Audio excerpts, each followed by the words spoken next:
What is up? What is up? What's happening, people? What's happening? Well, I'm Richard with Bearded Bricks. And I'm Gene with Camel City Brick House. I'm Caden with Brick History. Come on, Noah. Noah if it's Cosmic Bricks. No. And you're watching.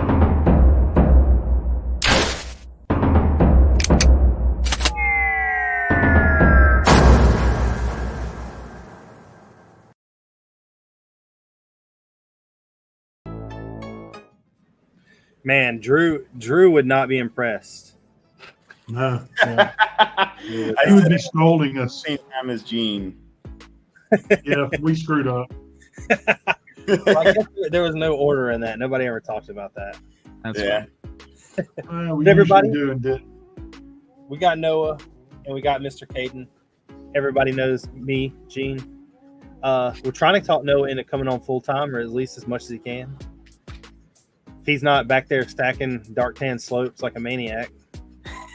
Well, so truth be told, he's more full time than Drew lately. Uh-oh.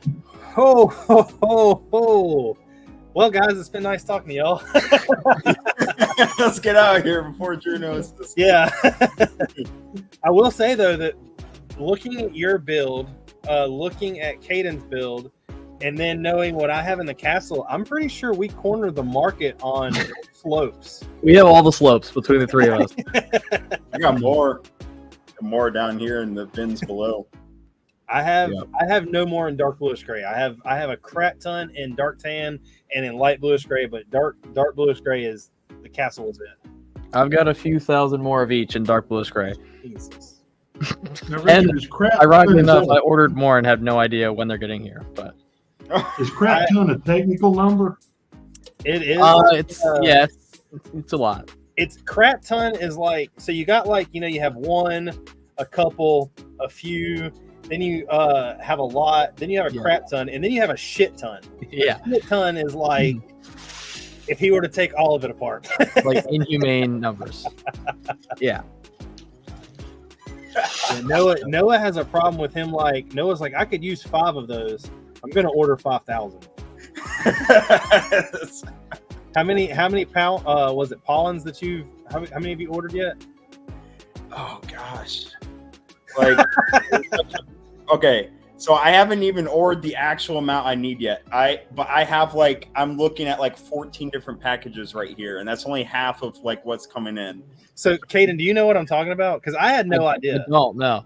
So when you buy the Clone Army Customs, or because Lego doesn't do it, the little things that go around their neck. Yeah.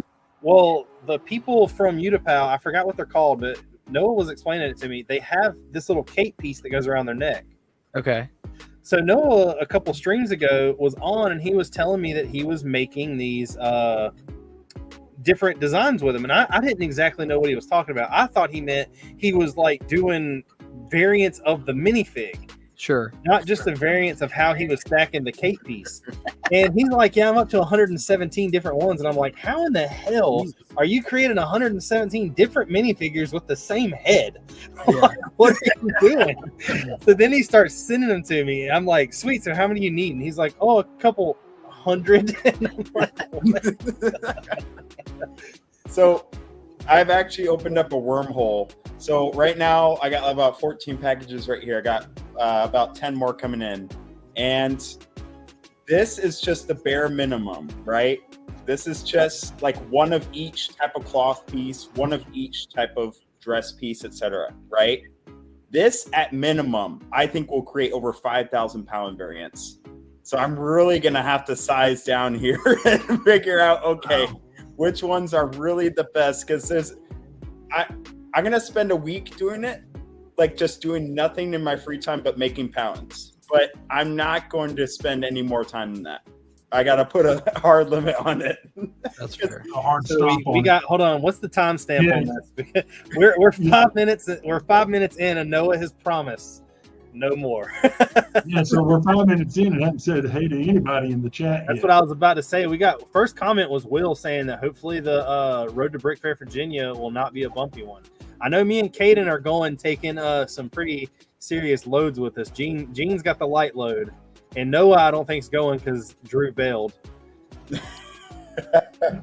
we got Mr. Claxton saying, "What is everybody going?" Or he said, "Hey everyone, and the ones that are going to Brickfair, be safe." We got Miss Haley says, "Hey babes, what is going on?" And you just called us out for being late. Do what? Yeah, she did call me out for being late. It's because we were having a really, I'm not going to say heated topic, but passionate discussion about what is going to happen here in the near future. We got Miss EMS Brix Brick Fam. What is going on? Sureshire 74 says Dark Tangan. I'm guessing he's talking about the dark tan. That's a nickname of mine. D'Artagnan. Yeah, that's your nickname. How'd you get that nickname? Well, there was a whole thing, like, I guess last summer, I started rewatching the Disney Three Musketeers movie, like, every day. And then when I was at Brickfair last year, one of my lugmates and I were talking about the movie, and he nicknamed me D'Artagnan because I just own all of the Dark Tan. There's a bin somewhere back here with like 30,000 1x1 plates in Dark Tan. So he started calling me D'Artagnan. I will almost say I'll be willing to make a bet on 1x1s and 1x2s. I bet I have you beat. I'm sure you do. I mean, total or just in that color? Just in Dark Tan. Okay. I mean, maybe you might. So in the castle, I've used Dark Tan spread out throughout, but now I'm building the Battle of the Bulge, the church. So I'm sitting here and, everything Dark Tan was like the dirt. It's just the dirt in Belgium. Yep. So I was like, all right, let me order. I think I started out with 300 from Lego. Okay. Well, my wife and a couple of my friends were at a brick convention I guess it's been almost 2 months now. And I had not finished the castle yet. So I had them just placing random pieces to create like the dirt effect everywhere. Yeah. Well, I brought that box inside, took it down here and started going through it. And I found my bag of 1,000 Dark Tans. Then I find these little baggies. You know how Lego sometimes will send you from a pick-a-brick order, like the little baggies that have sealed. I found another 10 of those with these Dark Tan 1x1s. So I literally have just I think I went back to Bricklink just to check.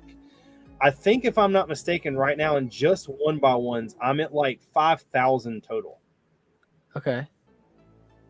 I mean, in 1x1s, I definitely have you beat. In Dark Tan? Yeah. I just said I have 30,000 of them. I thought you meant in pieces in general. Oh, no.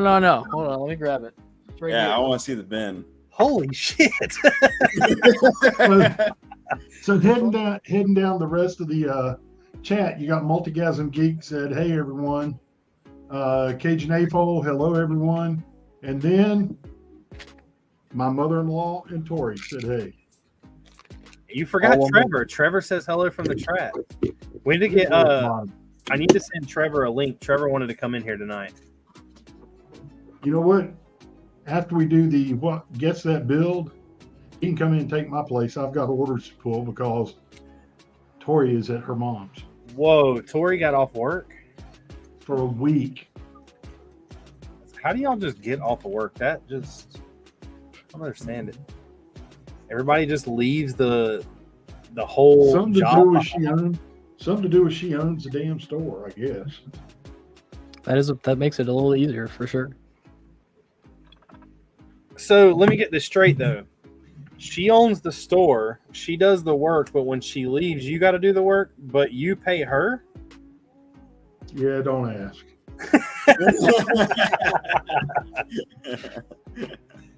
Somehow I'm getting screwed. I'm not even getting a kiss.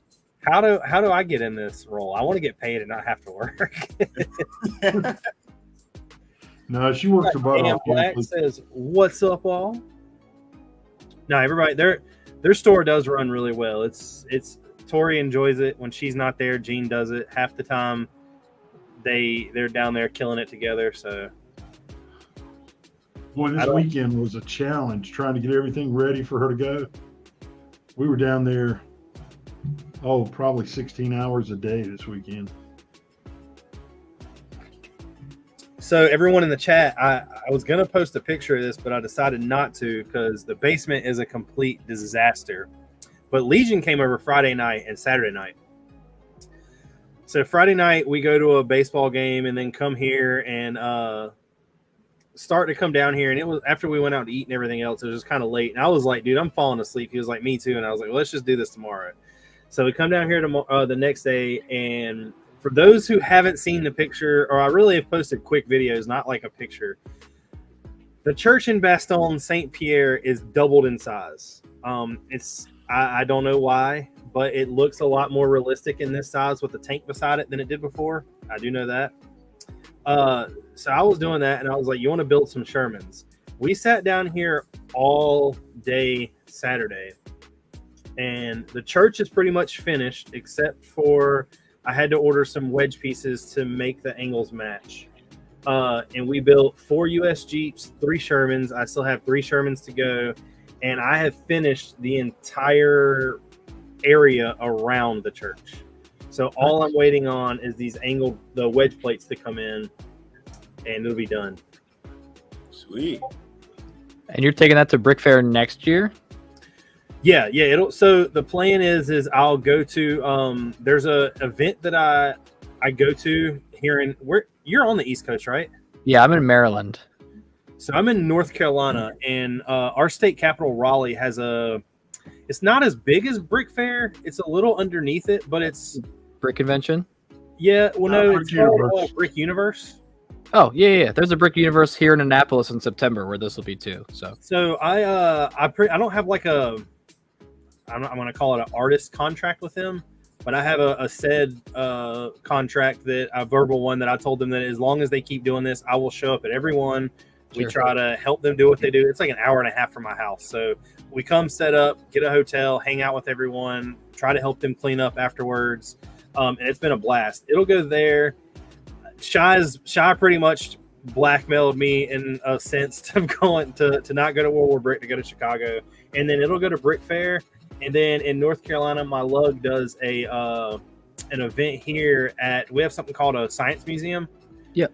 Which is half zoo, half museum, and they actually have a huge turnout for their convention every year for the size it is. Thousands of people come, and it's totally different because especially, well, I'm assuming Noah understands too. Gene's not really seen the side of it, but when you go to like Brickfair, it's people like us. Yeah.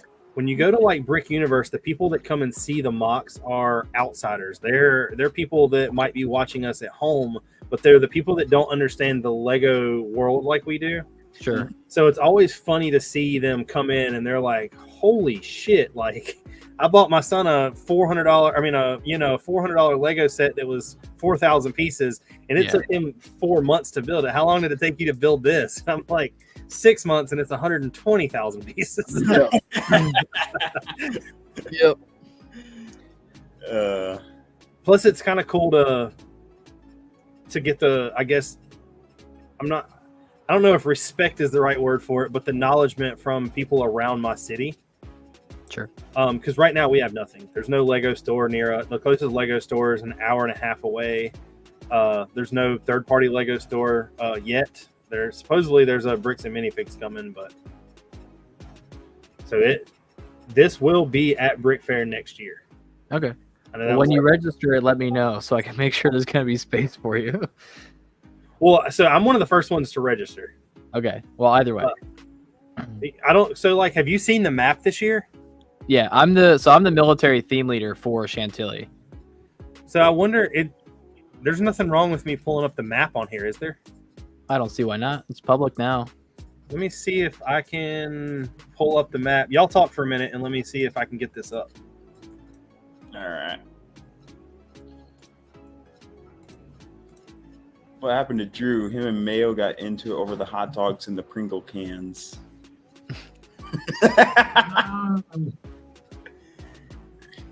Somebody submitted a mock this week, and in the mock there was a Pringles can laying in the background. And I was like, I'm not saving this picture.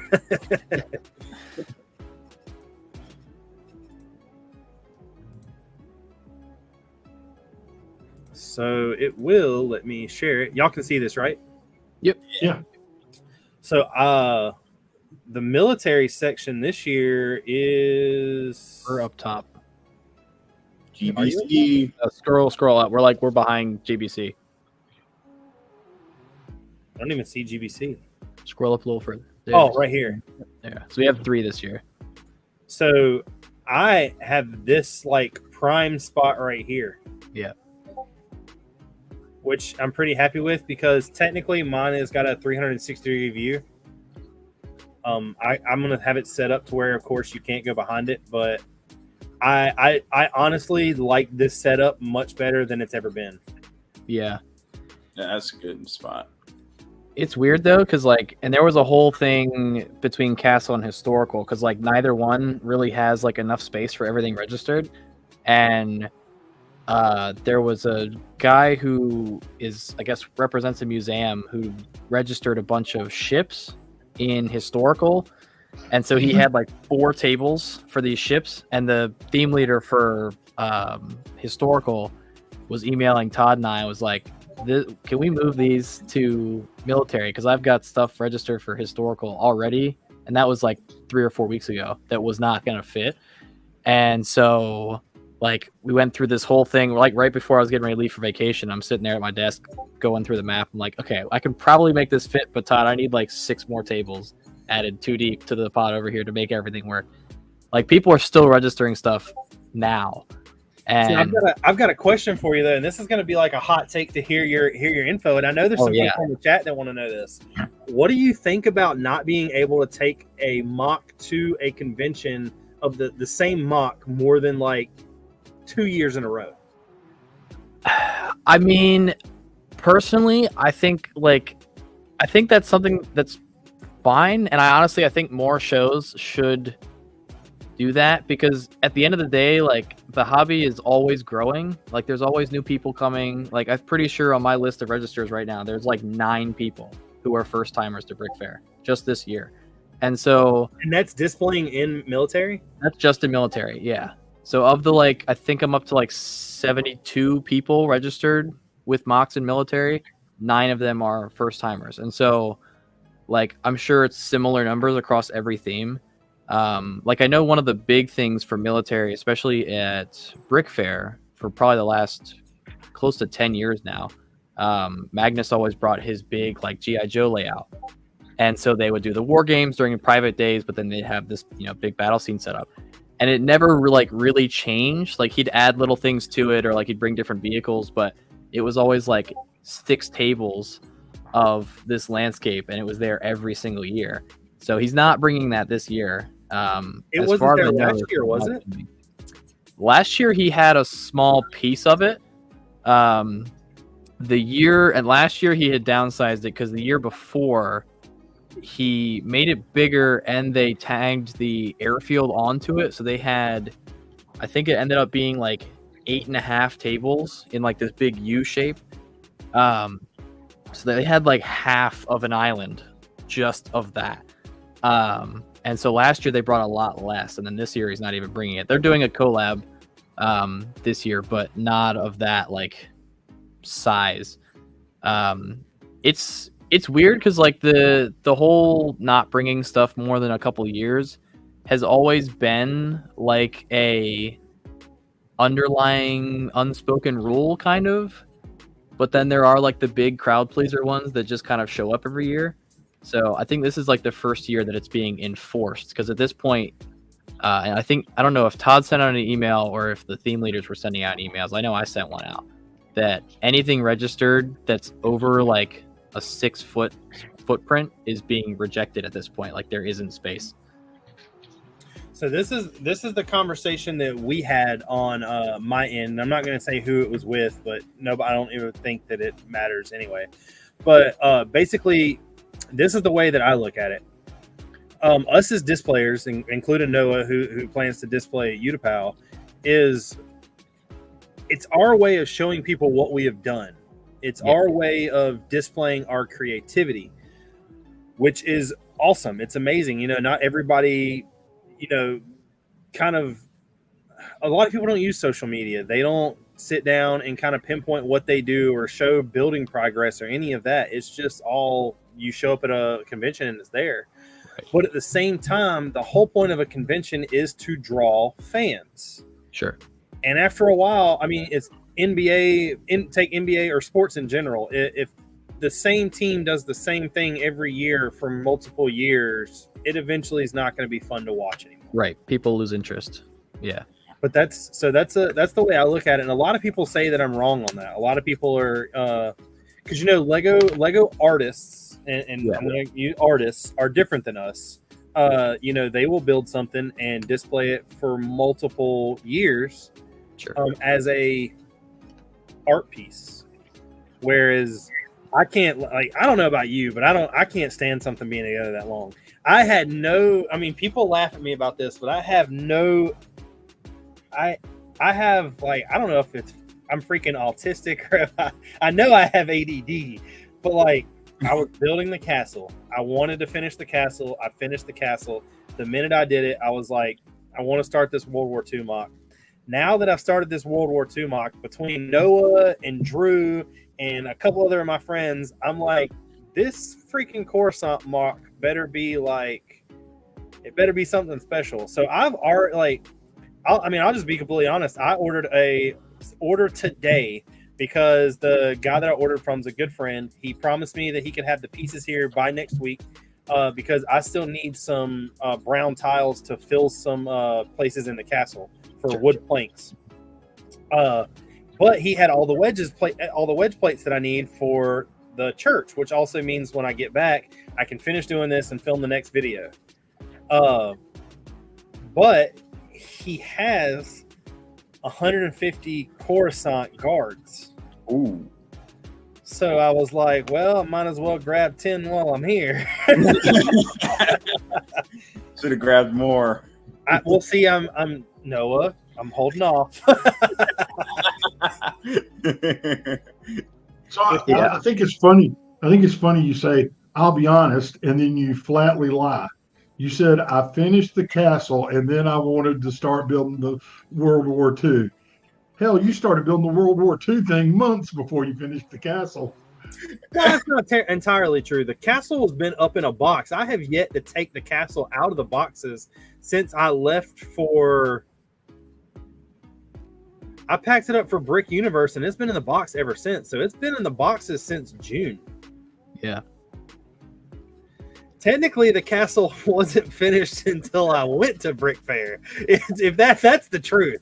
The castle had 3 base plates that were unterrained until I went to Brick Universe. And technically, if the castle still isn't finished because I have dark or reddish brown tiles that need to go down to finish the wood areas, the walkways. Thank you for making my point. And if you want to get real technical about it, I don't really know what to do at this point, but the house that has the water wheel on it, I didn't realize it until I set it up at Brickfair. But if you walk out of the front door of that, there's a good 4-foot minifig size drop because I don't have stairs to get to the front door. But here we are. Yeah. I mean, I'm definitely there with you on like not wanting stuff built for so long. Like, this is probably the longest I've had something of this size built, because I didn't even really get to start working on it a lot till January. And the first show that it was going to was May 18th. So I had like just under 5 months to like basically knock it out. And so it's been built since, and it went to and from that show. It was home for like a week, and then I drove it to World War Brick in Chicago. So it stayed packed for a couple of weeks. I just set it up again last week, and I'll tear it down this weekend to take it to Brickfair. But like, I don't get to start tearing this thing down until the beginning of October. And like I said, like all of my base plates are tied up in it. Most of my filler brick is tied up in it. It's like, I can't do a whole lot of anything. And I have 3 projects for next year that are all kind of in like different prototyping and design stages that I can't touch any of pretty much until this comes down. But like, I'm picking up 3 or 4 Bricklink orders at Brickfair. That's like 15,000 pieces. to throw stuff at all of these different projects when I have base plates to do it. I want to give a quick in the comment section. We got Dan saying that's the way it should be. He believes that you shouldn't be able to display a mock that's the same for more than like 1 or 2 years. Mr. Stud Sidious says, Richard knows I'm not a size queen mock builder. I am a small but mighty. It's about the details. I love large scale mocks, but a mock doesn't have to be huge. And I disagree with that. BDD, who said, I guess he's going to be next to me, says my Riverwood mock has only been finished since April, and I'm itching to get to Brickfair over so I can take it apart. And Stud said I still would want 3 tables though to display a ton of small mocks. Mr. Lego Historian Sam says, hey guys, what is going on? How are y'all doing? I'm doing great, man. I hope you are. It's been a really weird week. I've been busy but slow, but I'm in like that vacation mode where I'm like, let the place burn to the ground. I'm ready to go. And Stud said he doesn't have patience to build something huge. He wants to move on to other projects. Props Richard for those huge projects. So here's my thing about it. I tried to create a YouTube presence, and with that, I would like to build a mock for year 1, have it in the box to display it on year 2 while I'm building the next mock. But I've ran into the same thing you have. Luckily, my wife is very supportive of this, and every time we go to Walmart, she's either buying me a battle pack to throw in with the clones or 4 base plates at a time. But the problem is now I've got base plates and I've got the filler brick to build the mills plates, but I'm running out of 16 by 16 plates. And That's what I use for my mills. Yep. Mm. And when I say I'm running out of them, the castle has 500 of them in there. Jeez. So I had a small thought process, and I don't know if this is a good idea or not. I've never displayed at the Science Center in Greensboro, the Bricksboro that my lug does. I thought about when I'm at Brickfair, taking apart the castle and building as much of the World War II, the Battle of the Bulge, as I can, and taking it. But I don't know if I think that's a good idea. The only way that somebody is really going to talk me into doing this is if I know from a fact, and Dan's one of the ones, Dan had a pretty big mock there last year, is if I bring mine, am I going to cut people out of a lot of room? Because my mock is huge, and some people, not everyone has mocks that size. Sure. Very few people have mocks that size. Yeah. So that's I want to... I guess it's bragging at some point of it, but I want to display it because I'm like, this thing's huge. I did this. Yeah. But at the same time, I want to be generous and be like, man, I even thought about just taking apart the whole entire, I call it a village, but it's not really a village, but the scene in front and just taking the castle itself. Sure. Dan says, unless you build something with reddish brown pieces, that has to stay together. Well, I do need some wood planks in this church sitting right here, but break a couple hundred, taking apart the castle. Broken wood planks work. Here's my thing. I've got a cup of tiles that are already broke. My plan is to use all the broke tiles in the destroyed buildings so I'm actually hoping that I get in the castle right now, there is, I know for a fact, 500 1x8 tiles. If I can break 100 of those when I'm pulling them up, I'm going to be ecstatic. I might break them just because. That sounds shitty, I know. You should while you're doing it, easy content. Make people mad. So I thought about doing a video. I've been going to the gym lately, and it really isn't to gain muscle. It's just to lose weight. But I've actually gained I can physically see muscle on me. So I thought about doing this thing where I film me in the gym, lifting a weight once or twice, and then just coming home and trying to put a reddish brown piece in and just snap it while I'm putting it down and be like, shit, I got to quit going to the gym.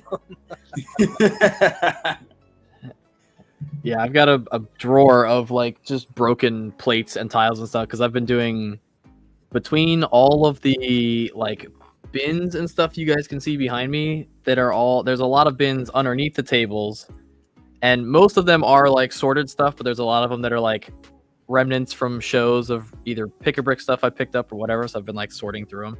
And one of them had all of the village houses from the landings on Okinawa I did in 2022. And so they're all reddish brown. And so I'm 2-3 years later trying to take them apart, and I'm snapping tile after tile. I'm like, you're like sitting there like shaking. Yeah. Like trying to go so gently and then just snap them in half anyway. I'm like, all right, you know what? It is what it is. I've got plenty of new reddish brown tiles, like all the old dusty ones from 30 years ago. I'm not worried about. I've broke more reddish tiles placing them down than I have taking them off. I think You don't I know break more plates placing them. I broke, like doing the nets on the mountain, I broke so many 1x1 plates because it's going straight onto a stud. And if it's not like direct, like center pressure, the corner snaps off like every single time. See, you're using a lot more reddish brown than I am in the castle. The only thing that's reddish brown is technically what would be wood.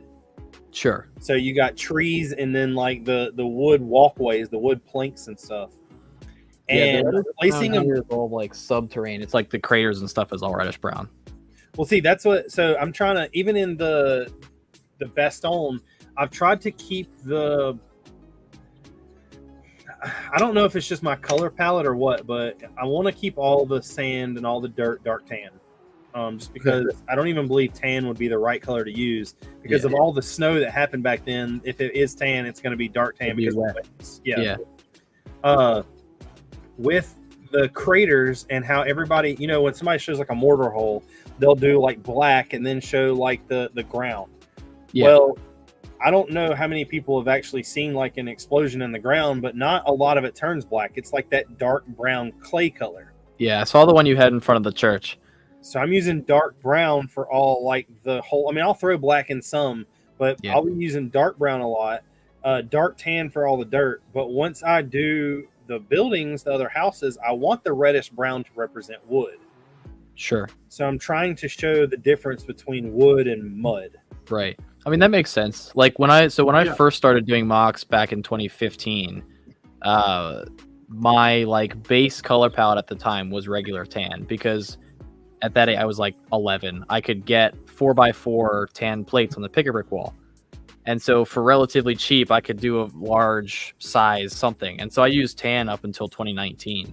And then when I stopped doing Peleliu and started doing Okinawa, I was like, okay, I want to switch over to dark tan as my like base color and then use reddish brown and dark brown for like subterranean, for craters and things like that. And start using more like green and dark green for like wooded areas. And so like in the last 3 or 4 years of doing that, the like sheer parts collection has just exponentially grown from sourcing parts for these builds, but not only doing like lug specific collabs and things like that where we get support for, but I like even not wet sand. I think dark tan is just a lot more of a like neutral color, whereas like Lego tan is so bright that if you're using like that as your ground color and then you're using dark brown as like your crater, the contrast is like way off. I think it blends so much better with dark tan. Yeah. Yeah, I mean, even in your Utapau, is it just dark tan, or you've thrown other colors in there, haven't you? Dark tan, some olive green. I tried putting in like medium nougat. It just did not work. It just did not mesh well. I'm thinking about some reddish brown at the top, you know, but it's mainly just going to be dark tan and olive green for that. I thought you were using dark orange, and I tried to mix in some dark orange with the dark tan, and I don't think it looks right for like dirt. Yeah, it doesn't. I think dark orange is a little too dark. I do mix medium nougat in with dark tan for the landscape, and I think it looks relatively good. It's also like it's spread out. It's in like almost like clusters. Mm-hmm. If you were using medium nougat as like your ground color, which is a little too orange for like dirt, dark orange obviously goes a lot better with that. Well, I've used the castle is dark. The mud and the dirt in the castle is really sporadic, and it's just dark orange, medium nougat, tan in some places, dark tan in a lot of places, and all of those colors together, as much as I have of each, it just kind of flows because I'm using dark green as grass. So Okay. it all looks light compared to that dark green. And I believe that's the only reason it works. Yeah. Because I tried like using other colors, it just did not look right with the dark tan for some reason. I don't know, just the way my model is, it would not work. Dan says he has a ton I can have. Do you mean ton broken reddish brown pieces? Because I'll take them. I'll bring all mine to Brickfair. I'll buy them. Noah, do you find it difficult like differentiating dark tan and olive green, or like can you pretty well tell the difference between the two? I can tell the difference, you know. I think from like far away, like if I'm looking at my rock wall from like over there, it's a little bit harder. Okay. If I'm up close, like right in front of the build, I can certainly see it. Okay. It also depends on how the light hits it, but I think it blends in general very well. Okay. Yeah, I mean, I love olive green as a color, so I'm actually partially colorblind.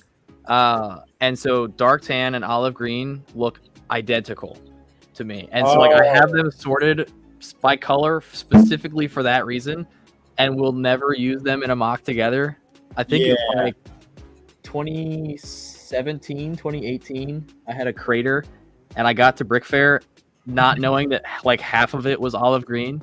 I had no clue. And somebody was like, is that supposed to be like that? It's like, I had no idea what they were talking about. Luckily, I had a case of extra parts and I was able to fix it. But I was like, I would not have known if you hadn't said anything. So yeah. I mean, even for me, like I'm not colorblind, but I like looking at the rock wall right now. Like it's kind of hard to tell sometimes. I think it's just because there's so much dark tan and so little olive green in comparison. Yeah. It just blends like really well. Like with your building, and I know how Noah kind of has it set up, but do you use like studio or anything? To an extent. So a lot of times, like the way that I've kind of driven my build process for the last couple of years, like when I start a new build, generally when I'm like actually putting brick to brick, like I've done quite a bit of research up to that point. A lot of times I'll kind of have a grasp of like what techniques and things I want to try or utilize. And so if it's something that I haven't done before, I may do like a small, almost like test render in studio just to see how it looks. But like a lot of times, you know, especially on this scale, I'm not going to design the whole thing in studio. Yeah. So like when I started doing this style of landscape, I did a couple different ones with some different colors, some different color palettes to see kind of like what worked together. With this one, it was a lot more just kind of working with the brick, especially with the nets, because like you can't really do that in studio. And so really it started with a sketch and then kind of going out and like framing out the base plate. So I had like outlines of where stuff was going to be and then was just building up from there. I definitely have used studio for like smaller projects. I use it for like prototyping like vehicles and things too, like the 120 millimeter field gun that's in one of the caves on the other side. I designed in studio one night and like built it, took the pieces apart where it connects and then lined up the pieces, found all the pieces, and then just built it right then and there. But it was a easy way of doing that without like trying to just track down random parts in bins. So one of the reasons I asked is because you said you were like somewhat colorblind. Yeah. So I know another builder that I've talked to before builds in studio, and he is colorblind. And what he does is he basically uses another color for a color that he thinks. So in like your case, he would build the dark tan, and maybe on like olive green, he would have something like completely or different shade of what he sees, and uses that to kind of blend together. And that way, when he builds it, he knows how it'll turn out. Interesting. But yeah, I mean, I've never really looked at it that way. Like mine, I'll admit, like mine's not very severe at all. With Lego colors especially, like I will say dark brown, dark green, and black. Like I kind of have to put up to a lamp to figure out which one it is. And then olive and dark tan are the other two. Every other color for the most part is like pretty easy to differentiate. And it works out nicely too, because like as I've been growing the collection of dark tan, it's being sorted completely separate, like by part and by color, whereas olive is sorted just by color.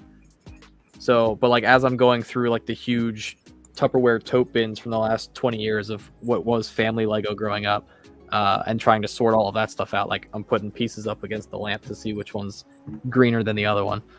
But it's really just like those instances. See, I've never really. I mean, I'm not colorblind at all, so I don't have anything that I've had to compare per se. But I do know that when you, I do know that if using Studio, there's a good comparison you can do, because you can physically look at it and it'll tell you the color it is. Sure. But I guess if you can't see the color, it doesn't matter what I tell you. Yeah.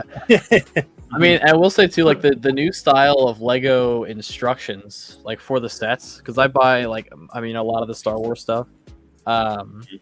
The like, I guess the new render of, I guess it's the dark gray that like could also just be black on some instruction booklets. You're like trying to figure out, okay, well, is this supposed to be gray or is it supposed to be black? And then if you have one in one color and not the other, it's like, all right, obviously it's supposed to be that color. But I built a Venator and it was like gray, or black, and then the metallic gray pieces at the back looks the same as the dark gray. The worst I've had lately, I don't really build too many Lego sets, but I bought my wife the Snow White cottage. Building the Snow White cottage, there's a lot of like medium nougat, dark tan, and like dark orange colors. And then it uses yellow for the roof. The roof stands out so much, but like the book's colors were almost like faded the way it printed. Yeah. So it was really weird. Like the green that it uses for the grass doesn't look green at all. The dark or the medium nougat doesn't really look like it's medium nougat. And like the dark orange almost looks like it's dark tan. Yeah. So it was kind of like hard to differentiate what went where. Yeah, and with them bringing out some new colors, it's even worse. They've got that reddish orange that they came out with. Yep. And in all the printed instructions, reddish orange looks dark orange. So then it makes the dark orange look like, I mean, it's like everything seems to color shift the way they printed it. Yeah. I haven't really built a Star Wars set lately that I can really see the gray color scheme going on. Yeah, I'm trying to think of the last one that I built that it was like prevalent, because the last set I built was Barad-dûr, and that was pretty easy to tell because a lot of it was like light gray or black, and those are different enough. But Star Wars, I guess, was probably some of the May 1st stuff. I know I was building the Pt.4 hallway scene. And I bought a second one to build it backwards because I needed a 5s for my anniversary display case, and I needed a 5s for my Clone Army. So I was building the second one backwards. Folks, that's what we call justifiable spending. Exactly. Yeah. But trying to map it backwards while reading the instructions to build it the right way, and then also figuring out what colors are supposed to be going back. It was a whole thing. It probably took me like 4 hours to build that thing backwards. The first one took me like a half hour, but yeah, like the table behind my camera right now is like an 8-foot table, and I'm working on getting some shelves for down here, but it's like the Venator, ATTEs, plates and plates of Clone Troopers, and then like all the diorama sets, all the mini scale stuff, and I now have a bunch of plates of the new Mandalorian battle packs just like lined up, just waiting for shelves to get up and out of the way. And then Rivendell is back here, and Barad-dûr is over there in the other corner. I've got a project I'm going to try to do. My wife doesn't know this yet. I mentioned it to her a little, but before I leave to Brickfair, especially with Saturday and Sunday, we don't have anything going on. I'm going to try to redo my Lego room. I'm going to try to move this table. I'm going to try to move some things around. I don't know how it's going to work, and I don't know. Me and Gene played around with a little bit with a program he had with the space down here and the size of everything I have, and I think we come up with like this is one of the best layouts. But I'm going to try to move it around because I've really tried to clean up down here, but those plastic, these right here, are what a lot of my pieces are sorted in. Yeah. Because they stack easy. They're not that expensive. Yep. Well, I have like 20 of them stacked back here because I'm out of shelf space. And one of the things I've realized here lately is the shelf space that I need for parts is became more important than the shelf space that I need for displaying stuff. Yeah. So I'm going to try to change it around. Yeah, I'm going to probably be in a relatively similar position when I start tearing this down. Because right now I've probably got about 30, maybe 40 bins. And I use like the Sterilite, the 6 and 16 core ones. And like most of them are like sorted color, but then there's some that are also just specific parts. But when this gets torn down, like there's a bin for each size of slope. There's a bin for each size of filler brick. All the gray filler brick gets sorted out separately. Like there's probably 35 to 40 more bins worth of stuff that's going to come out of this that there's some space for, but not enough to virtually double the amount of bins that I have down here already. So the way all mine is separated by like one shoebox will be like light bluish gray, one by plates, and then there's baggies inside of it that have different, one by ones in one baggie, one by twos in one.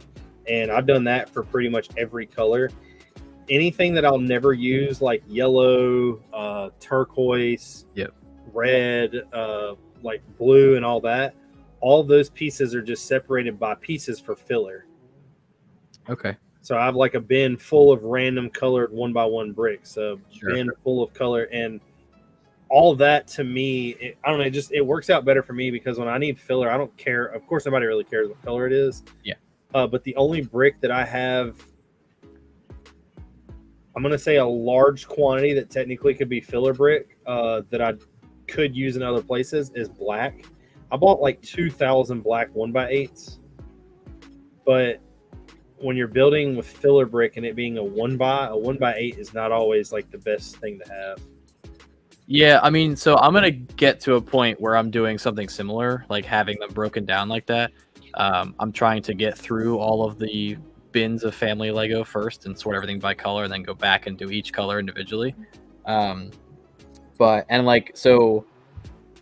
Like you were just talking about with the 1x8s, that was a 1x8s in black and 1x8s in light bluish gray were both on the pick-a-brick wall while I was working on the last couple of sections. And so there's entire areas that are like just cross-hatched 1x8s that are either building up an area or like building like back to round the slopes over. So like when it gets torn down, I'm gonna have like gray and pretty much just gray. Light gray and dark gray are gonna get sorted out separate. Black I sort out sometimes because I use as borders, but like I don't generally need like thousands and thousands of bricks to do borders. And so like I'll have bins that are just 1x, 1x2, 1x3, so on and so forth. And if for whatever reason I need a certain color for something, I can go in there and find one. But see, that was the reason of me buying black was because of borders. But with the castle, I went with a different border. The World War II Landos challenged me not to make it square, so I'm doing something with the border on it. Yeah. And like the Coruscant won't really have a border, so now I've got all these black 1x8s. Yeah, the border on Yay is 1x4s. For whatever reason, when I did Bloody Nose Ridge in 2019, I wanted to do like a freestanding border that went around the whole thing, and I did all 1x4s. I think it was probably like the cheapest in quantity at that time, and so the whole border was built out of 1x4s, and it's built into the base plates on this mock.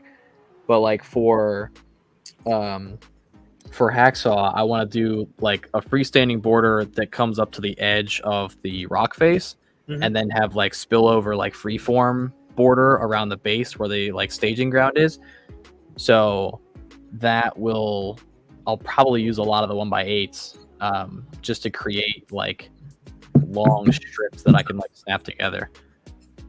Stud said that he really wishes there was one spot you could just order every part you needed from in one place. Amen.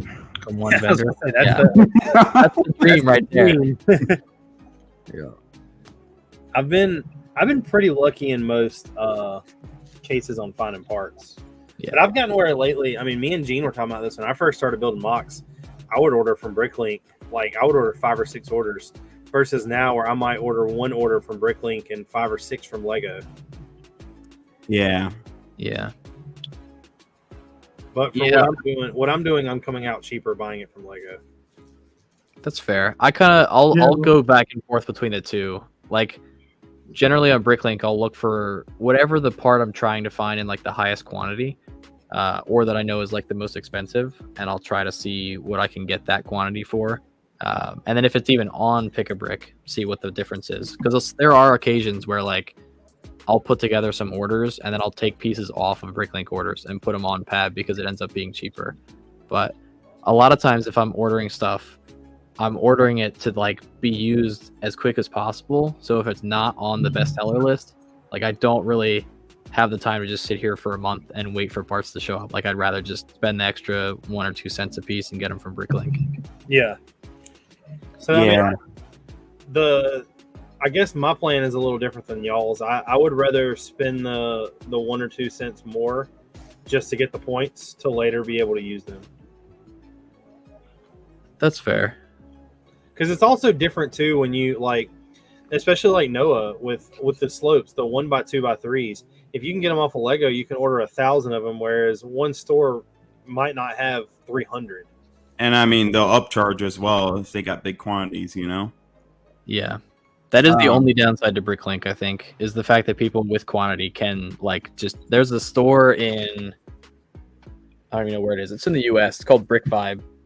I love them. Don't get me wrong. And I order stuff from them all the time. Like usually, like the first big order that's 16,000 parts.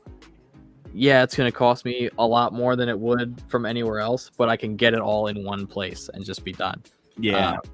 But like I think 1x1 plates in dark tan, the last time I ordered from them, were like 8 cents a piece. Ooh.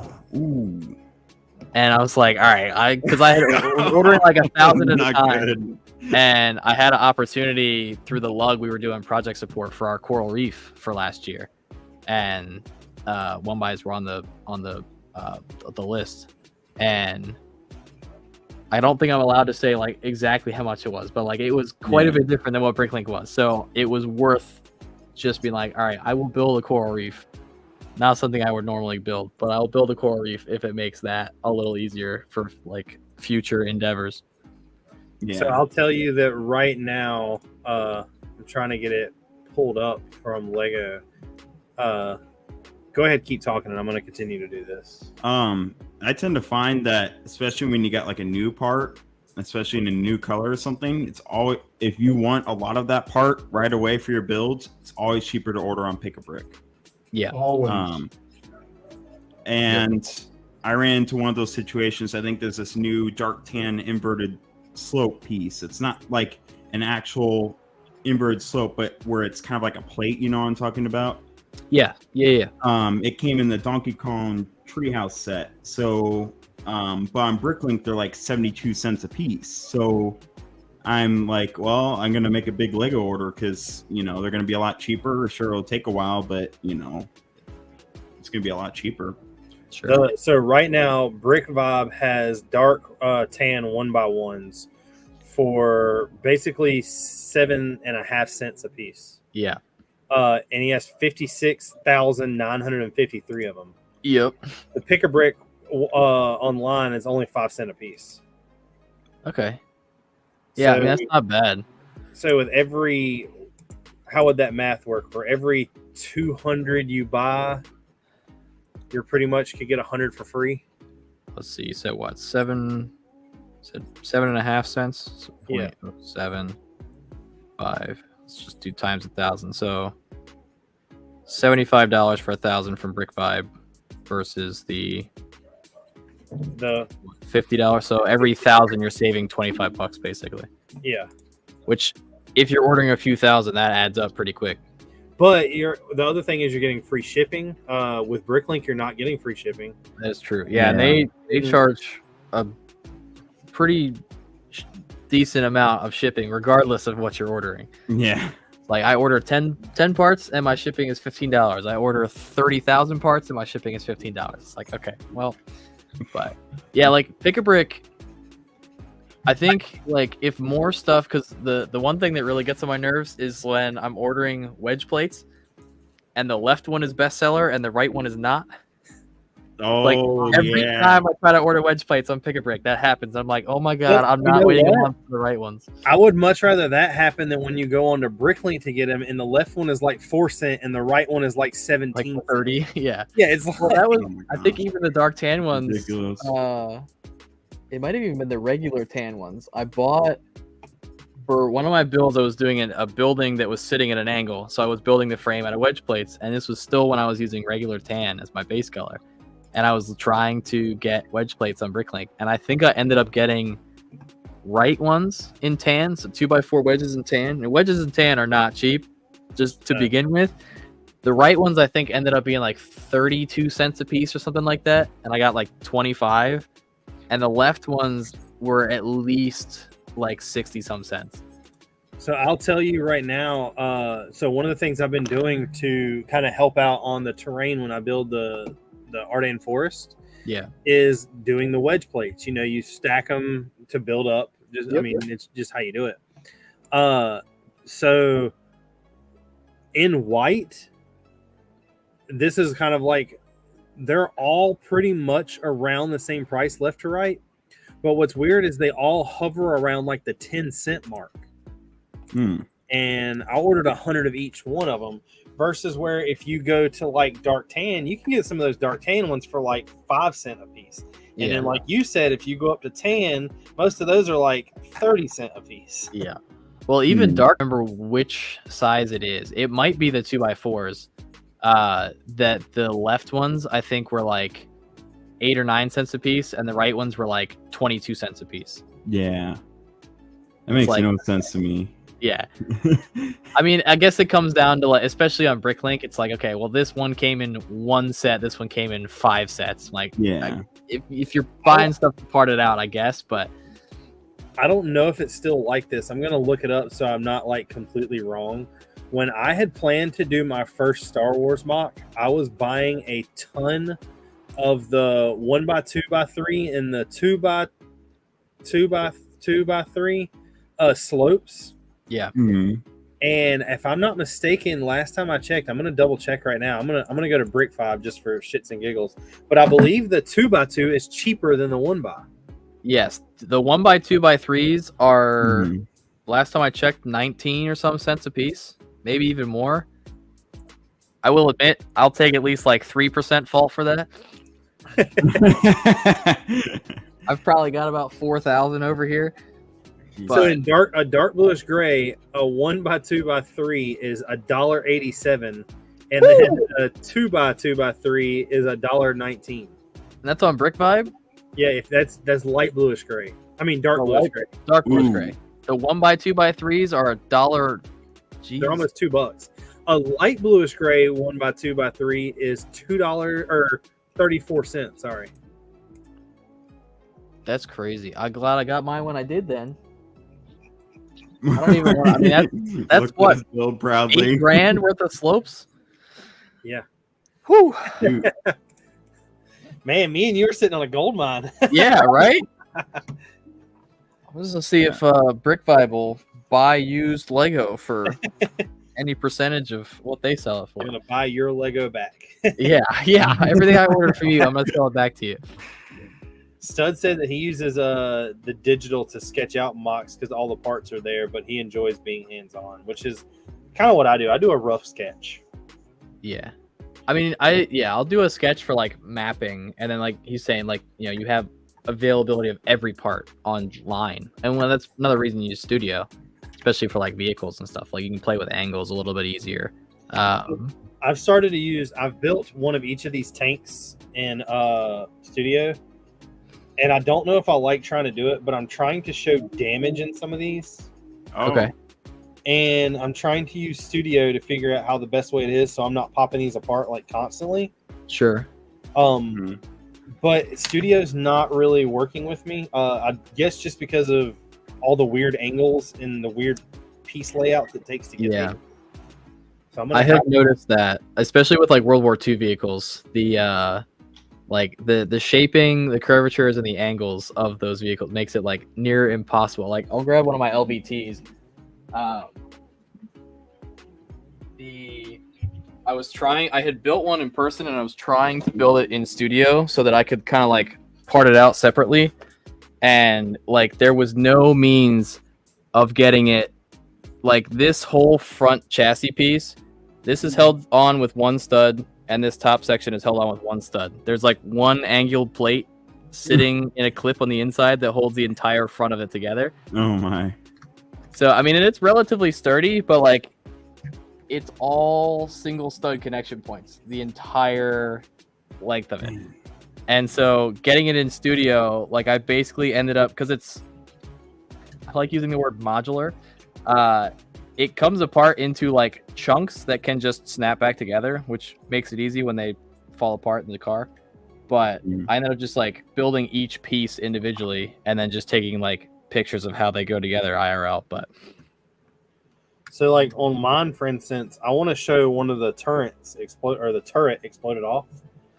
And the way that it's attached is, I don't know if you can, it literally just has like a 2x2 round tile with a peg hole through it.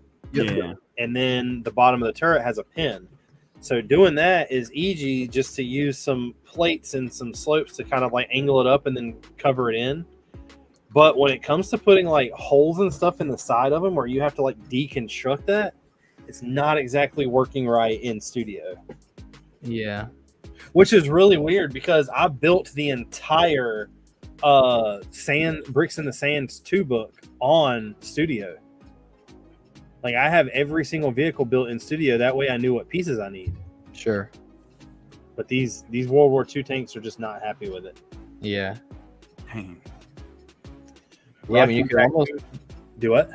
For the turret, you could almost like put one of the half pins that has the stud on top, put that in the 2x2, and then use one of like the action bar. Yeah. Like, Well, that's what I'm gonna end up doing, and then I'm just gonna take and fill that blank space in with a bunch of like the trans orange and yeah. Rocky Raccoon says, oh, "What's up, Gene? Did you bring some orders to the table?" I did. I got a few. Tori took some pictures before she left, and I tried to take a few, but I'm kind of too stupid to remember. What? Hey. Yeah, hold on. Here we go. All right. It's time for guess that order. I know. Yep. I promise none of them are mine. All right. Ooh.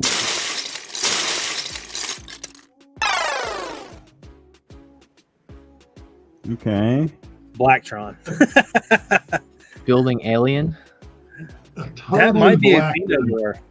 That could be a xenomorph. I mean, he's got the spikes and all the like little fang pieces. I know. He's got a lot of the barrel hinges, though. Yeah. That could be xenomorph. Maybe like arms and tails and stuff. Possibly. Because the pin on the one end is open, right? Because you could almost just put like the. Well, he's got the other ends too. Make some he's got hands both out ends. the wrenches and stuff. Yep. So Ooh. I bet they're building something holiday themed. I win. yeah, it was interesting. They ordered 2 of the different holiday packs. That Halloween Yeah. one has a lot of good pieces in it, though. And Yeah. some instructions. Nobody ever buys those little instructions. Bionicle. Yeah, I have no idea what that even is. I don't know. I don't associate with those people. Oh, way. None of us do.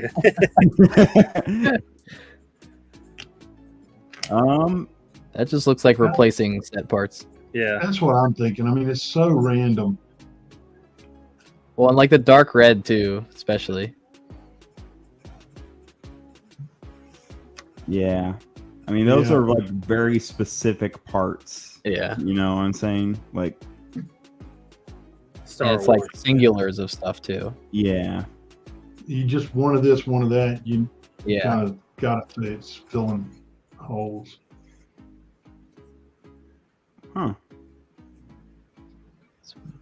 Got some collectible mini. RP and a Triceratops. Some dials.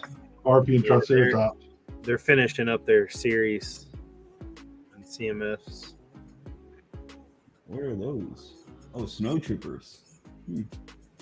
Snow troopers. More snow troopers. They're building a Hoth mock. Yeah, that's what I was going with. What are those A orange lot studs? of trans orange. Do those have the holes in the top, or are those just regular studs? Regular. Okay.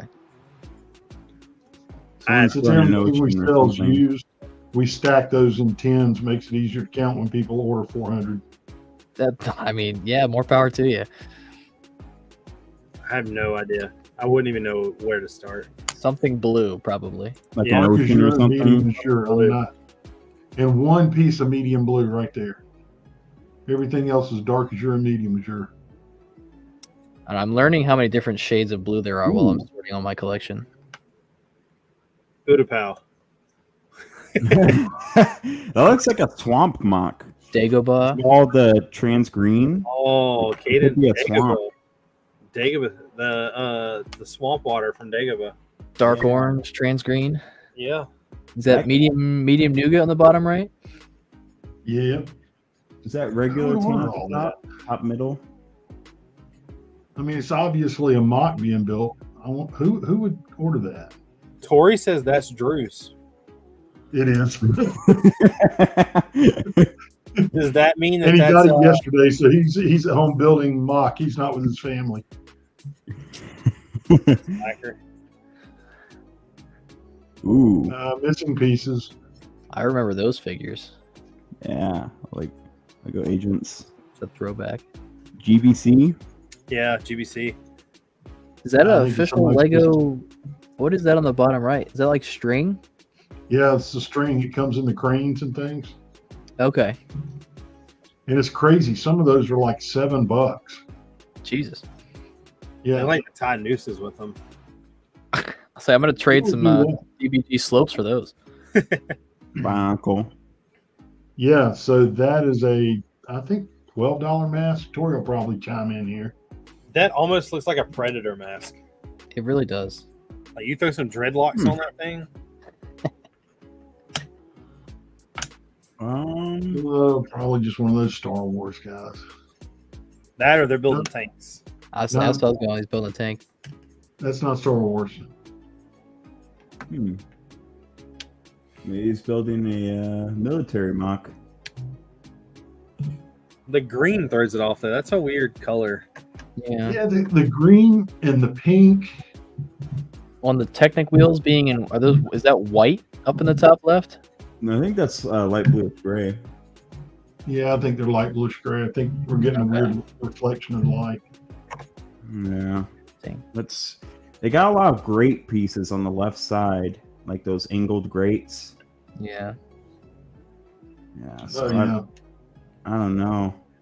I mean, it could be Star Wars or tank related. It could be maybe Cyberpunk. But then again, you got that like rifle there, so I don't know. Old Western mock, missing the Old Western part of it. I have no idea. Building a shopping So cart? you got 6 different wheels down, or 2 different kinds of wheels down here. The pins to hold them in, but then fence pieces, I'm with Caden on that. Maybe a shopping cart.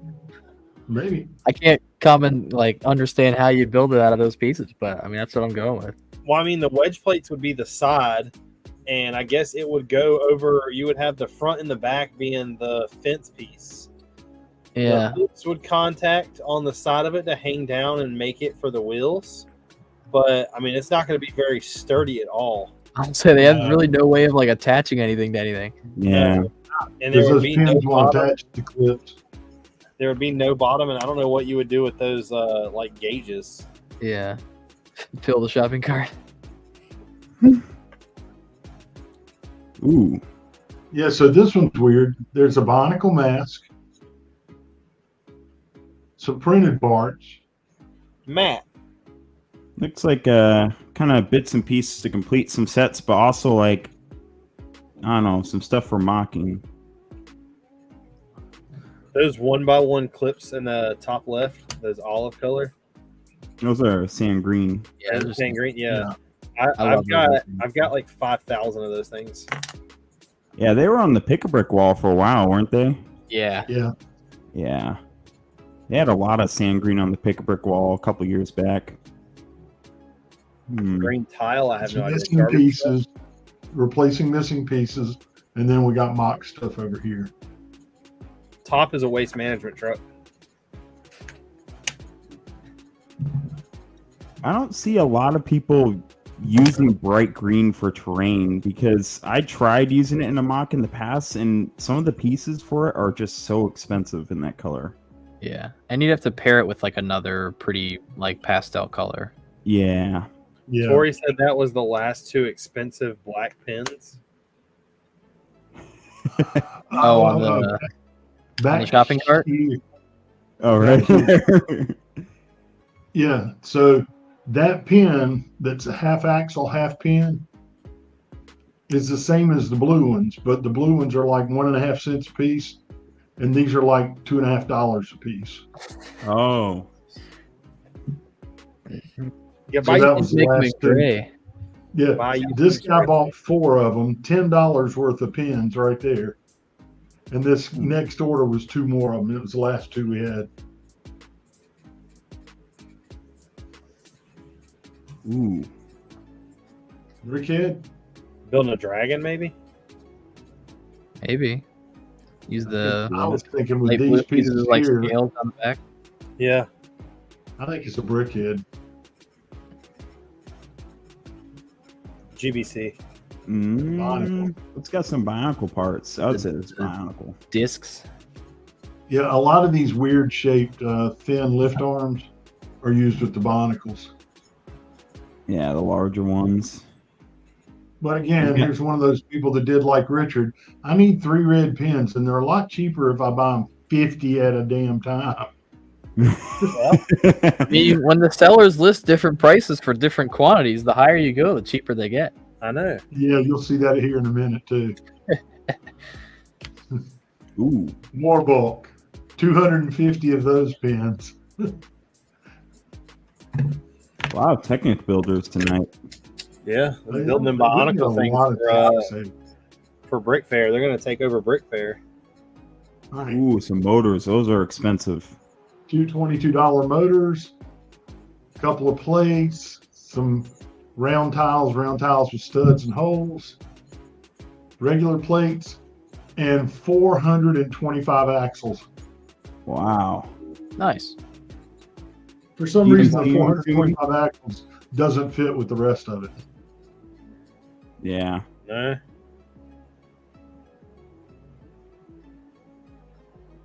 Bionicle. Bionicles, a lot of the body parts there and here. So we get a lot of Bionicle and Technic sales. Hmm. Here's a few pieces, and then minifigs. Are those all They were series all- minifigs? There were 2 of the series, and then there were a lot of the superhero. Tori Yeah, I said see Gene the took mushroom pictures. sprite. I'm so proud of you. Can we all give a round of applause for Gene?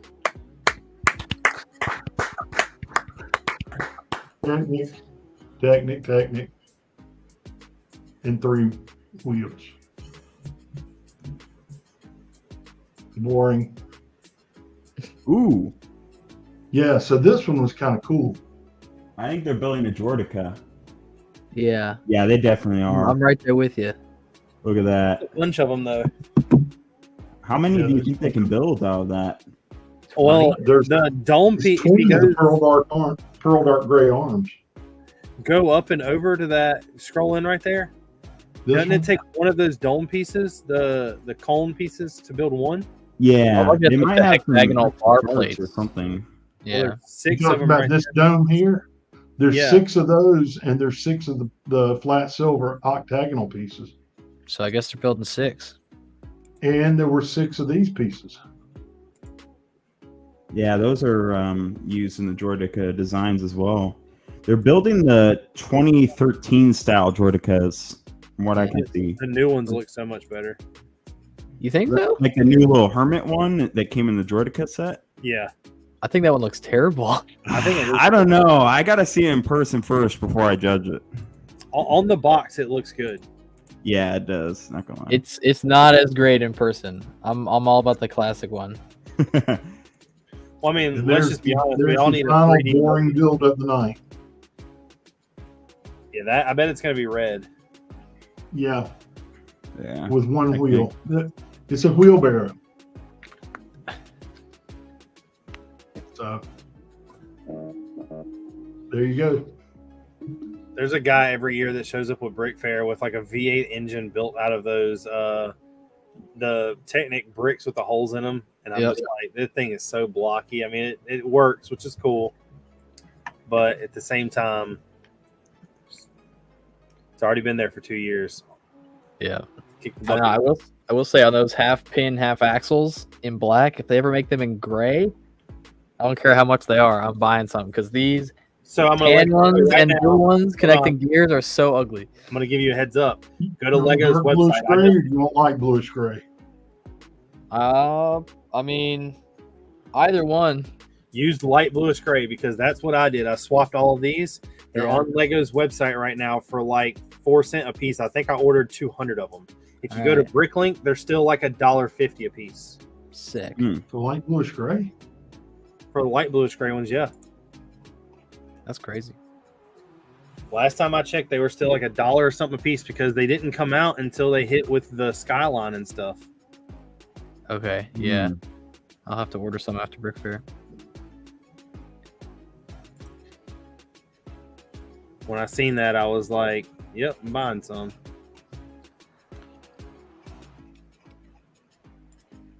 I don't have any in light bluish gray. I thought I did. Better go hit up that pick a brick.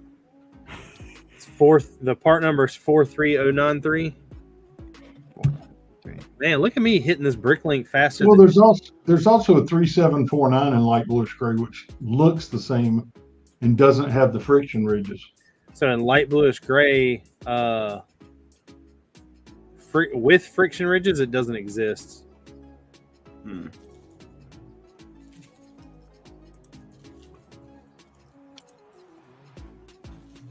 Yeah, because when I did the landings in Oh, 2022, I had 9 troop transport LVTs, 3 armored LVTs, and 3 Shermans, and they all had blue pins for the gears. So yeah, if you go to Bricklink and you go to highest quantity in the USA, Yeah. like like Bargain Parts has them for 94 cents a piece.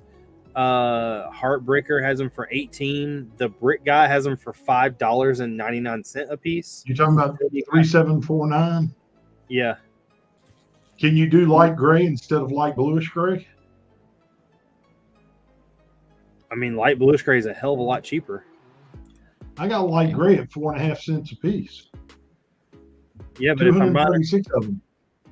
them for 4 cents a piece from Lego, Yeah, Okay. what'd you say the part number was? 3749. but yeah, I mean that if it's just gray, and not light bluish gray, that might be better for you. On mine, you don't really see them; they're hid in the axles or Yeah. hid in the. Yeah, the- we've got 235 of the, or 236 of the old light gray.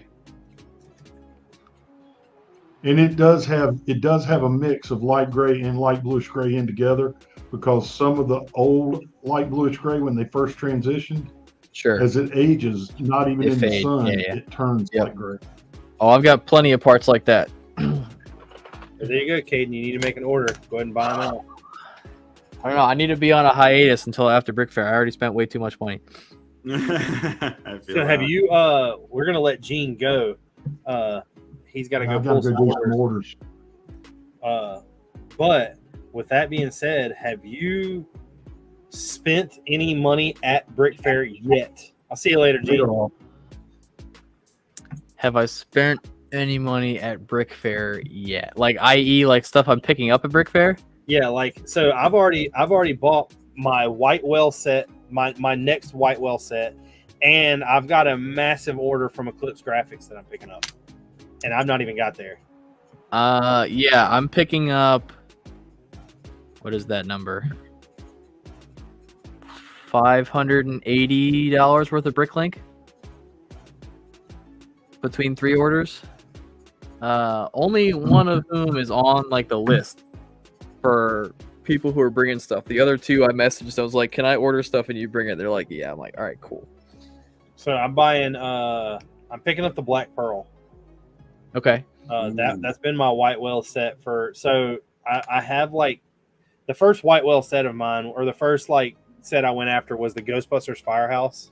Sure. The second one was the UCS AT-AT, but Okay. I had I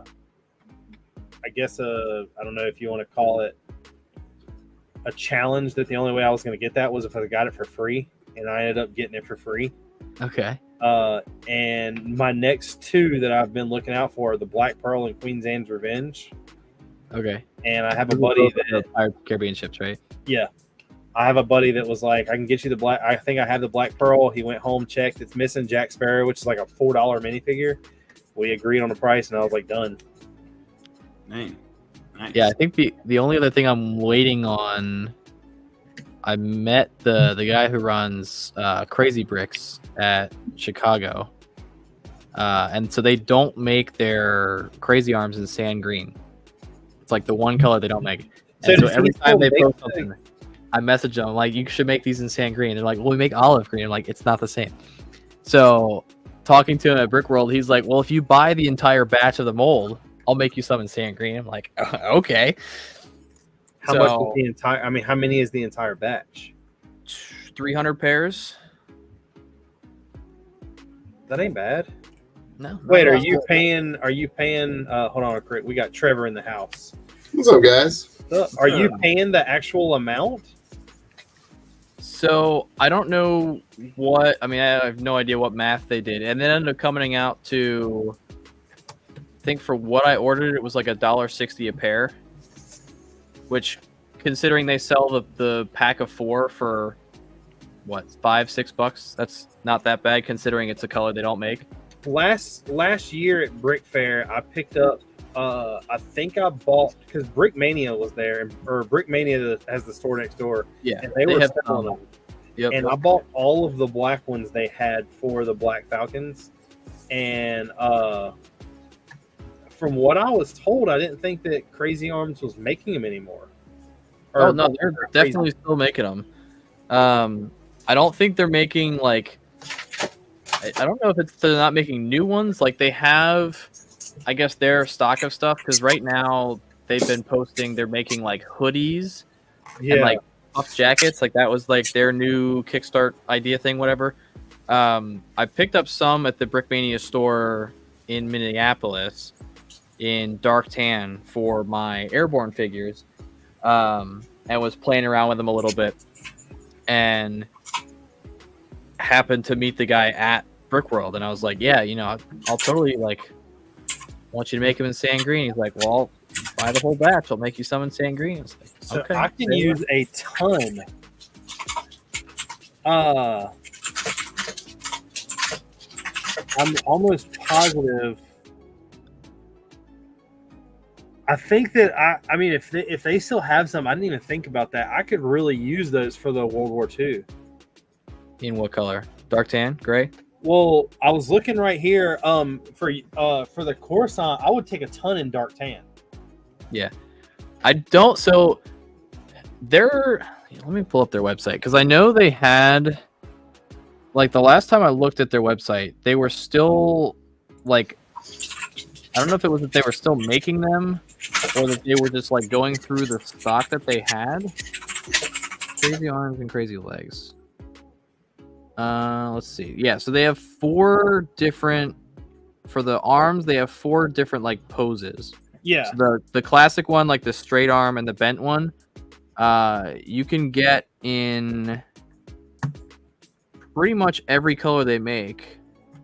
So like dark tan, let's see if I can add this to my cart. Let's say I want 200 of them. Let's see if this works. I mean, it's $1,000, but yeah, it let me add 2,000 to my cart, or 200 to my cart. So I would assume you can still order them. They've got, I mean, it's tan, green, dark tan, dark blay, reddish brown, white, black. They have flesh. Yellow, I'm gonna have red, to- blue.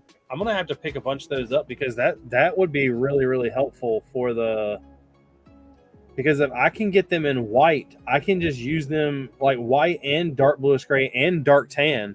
Yep. I can use them for the mock, and then when I'm done, I can use them for Coruscant. Yeah, the Because- dark tan ones I picked up, and it's nice too because for at least the airborne figures that I have, the Citizen Brick ones, they have the Screaming Eagle printed on the left arm. So I'm only using the Crazy Bricks on the right arm. So I keep the insignias. So if I'm ordering a pack that's 4 pairs, that's 8 figures technically, which basically just doubles everything that I have. But Yeah, but I think that I'm gonna run into a problem because I think most of mine are printed on both arms. for what's printed on the other arm? Do they have Screaming Eagles on both? Because, like, time period uniforms, you had the Screaming Eagle on one, and then they wore the American flag, like, wraparound on the other side. But that was more or less removable. And by the time of Bastogne, that was really only for, like, jumping. So the dark tan, just like winter uniform, has some print on it that just shows like a couple like stress lines in the clothing or wrinkles On the right arm? on both arms. Okay. The 101st have the Screaming Eagle, and on the other arm they have like a. I guess this is a patch. Is it the flag band? Yeah. Yeah, so I mean, you could, by the time of Bastogne, because the flags were like canvas wraps, more or less for identification for jumping. So by the time of Bastogne, they wouldn't even be wearing them anymore. Yeah, so I guess that doesn't matter. Yeah, so you could swap out the right arms and have no issue as long as you the right arms. That way, you keep your Screaming Eagle insignia. The On the Germans don't matter anyway because, like I said, if I use white to get rid of the Germans, it would be getting rid of that red band that I still can't figure out what it Really means. have no idea what it's for. Yeah. Yeah. Like, if it was up here, I would have a very good idea of what it meant. It's even on the right arm, which is 100%, but it's down here near like elbow. And it's like pinstripe thin. Well, it's like it's very thin. You have to send me a picture when we get off air. I'll see. But yeah, no, they're cool. Like I started playing around with like different usages for them. And so like one of for like the little build I want to do for like D-Day staging, I have some of I guess they're minifig cat at this point, like slings. We'll see if this is going to show up, but I bought a ton of those things. I have one of them bent for. This ain't gonna work, but yeah, actually it worked. Now. Yeah. So one of them bent to like basically like strapping up at the M1 carbine. Like just you can do a lot of different stuff with it, and like with the new Thompsons, the smaller ones from Brick Arms, they fit a little better in like the curved hand between that and like a normal minifig arm. I have it. Hey, we got a donation from Mr. Gabriel Cabral. Says, I'm gaming while I lurk, but I'm really enjoying the stream. I am learning a lot. Let's go ahead and let's throw up one of these videos for a donation. Which one y'all want to do? Star Wars or Step Brothers? Let's do Star Wars. Let's do this one. The boy tells me you want to sponsor him in the race. Well, I've acquired a pod in a game of chance. I wager my new racing pod against, say, the boy and his mother. Nice. And see, like, here we go again. That right there just reminded me. I sent Noah like 8 pod racers that someone has built minifigure scale or designed them. And I'm like, why has no one done the pod race yet?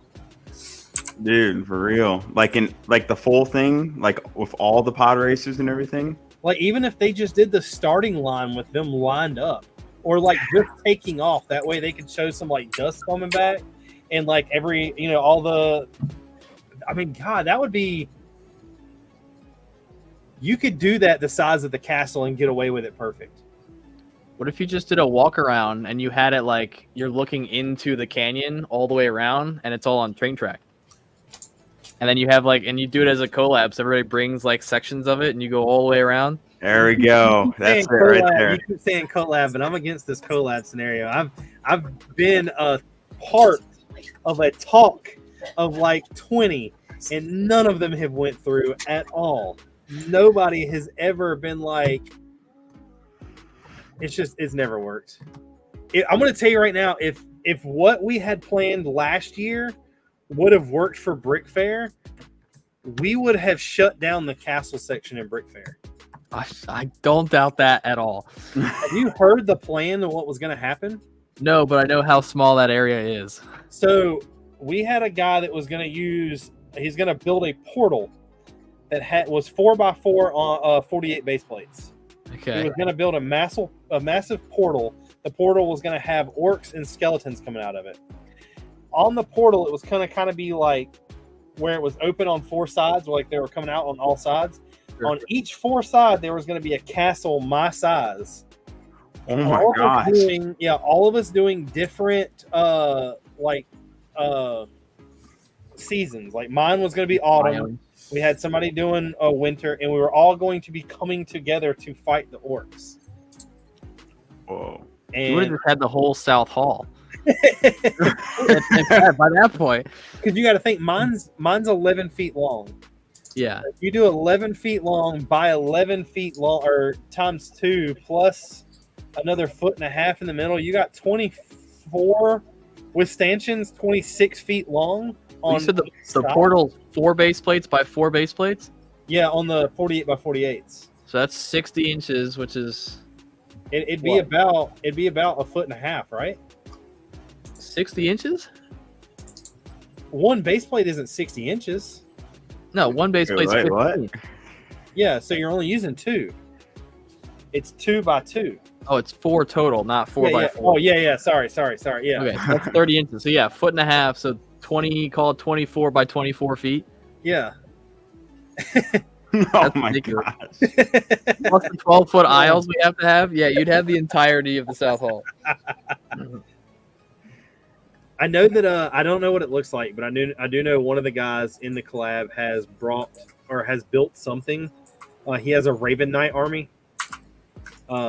He is definitely coming strong, but I don't know what it is. We all had a Discord that we were like trying to plan this out, and with everybody's schedule and everything, it just didn't work. I tried to get a collab to do on the Star Wars when I was trying to build my own planet, and it couldn't come together. And I've tried to do another World War II mock with a buddy of mine, and we were pretty much just going to be doing like a random town in France, and it had a train coming through it, and it was just going to be some tanks, a battle, and like a destruction. It wasn't going to be anything like really space specific. Shire said, "Good night. I thoroughly enjoyed the chat." Well, thanks for coming, man. Take it easy. Haley said she's going to sleep too. Hold on, I'm just going to bed. Everybody's calling it in. Nah, it's only 9:30. That's right. I mean, between me and Caden, we have a lot to do for the next week. Yep. Yeah, and I still got to work tomorrow, Friday, and Saturday. So do I. My day starts at 4 a.m., so... Mine starts at 6. Okay, yeah, so... But my castle's already packed up and upstairs. The only thing I got to do is put it into the van. Yeah, so I'm going to work on packing this up between tomorrow and then this weekend. And I don't have to work Monday, which is going to be nice. So I'm going to do all of my logistical prep. I have some baking for Brickfair that I have to do also. And Some then baking? Yeah. You're bringing cookies? I'm bringing chocolate sourdough for Brick Tactical and for my lug, and then I'm also bringing chocolate chip cheesecake cookies. So you've told me this now. I have. I'll make a few extra. I'll bring you something. I just want the cookies. I don't care about anything. Yeah, I'll bring So I'm gonna probably I'm gonna plan to bake those Tuesday, so they'll be as fresh as possible. But when I get home from work Tuesday, I'll load the car with this, and then this thing from my hatch to the back of my front seat. This thing is floor to ceiling. Yeah, I have to rent a van. Yeah, I'm honestly shocked. Legion said he wants a cookie too, so Legion will be with me. I don't know if you've met Legion before. I have no idea. I mean, maybe. Who knows? I've been at Brickfair for almost 10 years at this point. But he came last year with me, but so I remember you from last year, but I don't remember you from last year. If that makes right, sense. like I feel like we've definitely seen each other. We've never interacted before. Yeah. Well, see that was a huge problem that I had talking to Rich Boy J last week, and me and him continued talking after the stream ended. When I get there, everybody on the outside I don't think understands the mindset of having to set up. Yeah. Your main goal when you first get there is to set up. That way your stress is gone. You have the whole weekend, the whole week to just do whatever you want. Yep. But I'm like, this is my third year in a row that I've gone and displayed. And the other 2 years I have taken 0 pictures with people. I have really hung out with 0 amount of people. I've every year I go out to eat with Fick and Brix and the crew from Holland and Ballin', and that'll never change. But I just don't ever I feel like I miss everything. Yeah, I mean, I'm right there with you. So when I get there Wednesday, and I get there at 9 in the morning because I have to finish setting stuff up before people come in, and so as much as I get to unload, I think last year I didn't even get to start setting up stuff until Thursday because I was running around showing people where to go and all that, because there's we're all wearing the referee shirts, and luckily military the last 2 years has kind of been towards the back, so I'm not usually the first one they find. The one, I think 2022, we were up towards the front, and as soon as you walk in the door, I was the first referee shirt you saw. And so every single person is coming hey, can you help me figure out where I'm supposed to go? So I'm radioing, whoever to come over here and grab this person and take him away. And that's why it always helps to never volunteer. I mean, I enjoy it because it means that my event is going to be less stressful because I know where my stuff is going. And my crew within military, we all set up together, and between me and Sean, we make up 60 square feet. And so our stuff is always pre-drawn, and I've got reserved whatever's around, and all the other people who bring smaller stuff, we just throw all in the corner. But Charm City, so year, Jason then Charm City. We have Jason, and then so Jason's not coming this year. Jason was supposed to be a part of the collab with the castle. Jason is coming. That's not surprising. He is coming this year? That's the Raven Knight Castle. If you look on the map, when you walk through the doors, and I'm right here, he is diagonal behind me. Now Harold isn't coming. I don't know. Last I heard from Jason wasn't coming, so I'm gonna shoot him a message to see what's up. When was that? That was, I don't know, 2 months and a half ago or so. But I'll have to check in with him. But last year, I had 7 different builds last year. I had 3 or 4 technically displayed with Charm City. I had the 1 in military, and then I had 2 with Salty Bros. So yeah, that's him. He legit's coming. I just asked him. I said, "You're coming to Brickfair, right?" He said, "Yeah, I've got the spot." So he's in. Do you know the map layout? If I told you J6. Yep. Yeah, he's at J6 and I'm at J7. So he's diagonally behind me. Huh? I'm gonna blow up his phone now. Yeah, it was supposed to be me, Jason, Harold, and then one of Harold's friends were supposed to be doing the No More Bricks, right? Yeah. Yeah, it was us 4 supposed to be doing it. Okay. Yeah, that checks out. Yeah, the second. I mean, if you had said Big Castle, then said Jason, I'd be like, yeah, then that makes sense. So I don't know what he's bringing. I mean, his area. I'm gonna call him and say it's not as big as mine, but his area, he's got the second biggest castle area. Well, he got lucky because two years ago, when we were leaving, because it was the year that Charm City had their big pirate collab, and so he had made 2 trips. He came up Wednesday and then he came up Thursday, and each day he brought stuff. So Sunday I had extra room in my car, so he sent me home with 4 of his huge bins of plates, and hopefully he's not going to need that this year because I have all of H2 Brick, all of Noah's stuff with me that I have to bring down for him. And I'm not even entirely sure how that's going to fit in my car. But we'll figure it out. Yeah, me and Jason were talking that we definitely don't understand what small is. But now I'm right there with you. I don't either. I'm gonna. A lot of people that are some OGs in this chat are gonna laugh at this, but I'm gonna two questions, and one of them's gonna be throwing you under the bus a little bit. The other one's not gonna be so much. Last year, what was your favorite military build there? Oof. Military or like battle scene? I'm gonna say military because I know I have a pretty good memory and I could tell you where everything was. And I'm gonna say right now there was something that I knew was gonna be awesome, but it blew me away how detailed it was. So I think like if we're talking military specifically, I'm probably the Finnish like winter build with the lighthouse that Eric Larson did. So mine was Fury. So the only reason I didn't say Fury is because Sean and I are like best friends. Fury was epic. Now the winter scene to me, that's once again like I'm trying to compete with that somewhat in a sense. Yeah. I know it's not same time period, not same war at all, but I'm competing with that winter scene. But Fury was epic.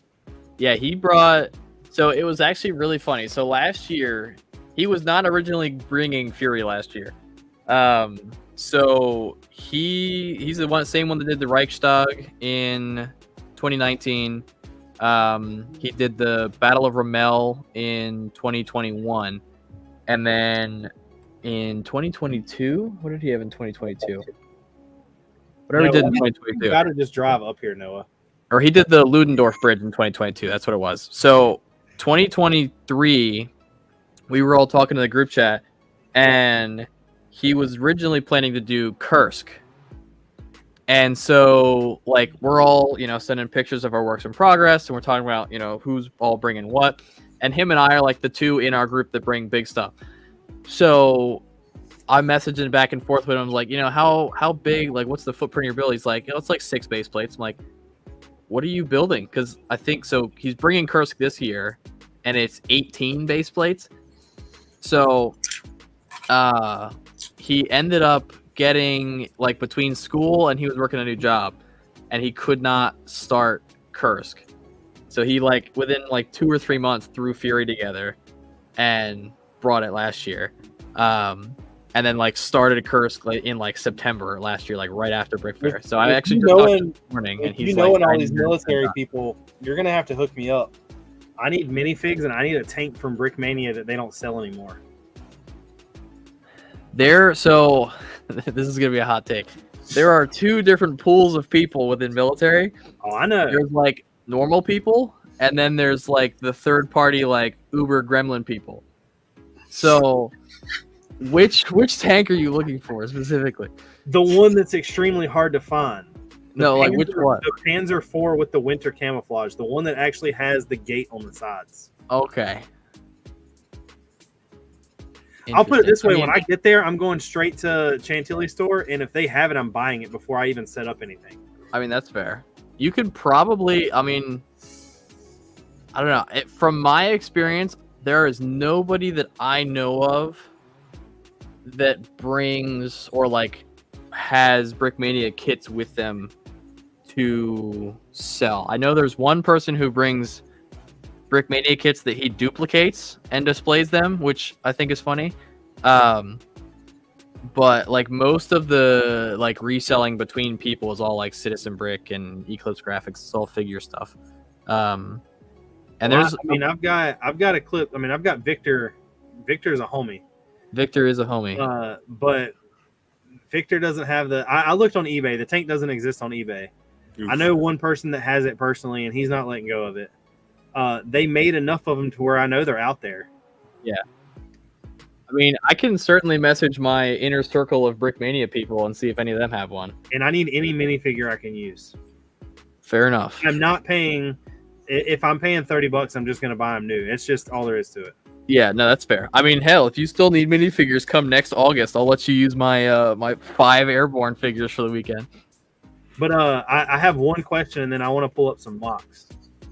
So you're the referee at Brickfair, right? This is the part where I'm throwing you under the bus. All right, here we go. How the hell did my castle lose to a mini scale build? All right, so Go check out. How did I not get nominated? Because I already know the answer. You're not going to give me the answer that I know. Probably not. But then again, I'm also probably more on your side than you think. So there are everybody who gets picked to nominate for different awards at Brickfair, it varies. Most of them are the theme leaders, but it's also like admins or volunteers who've been around for a while.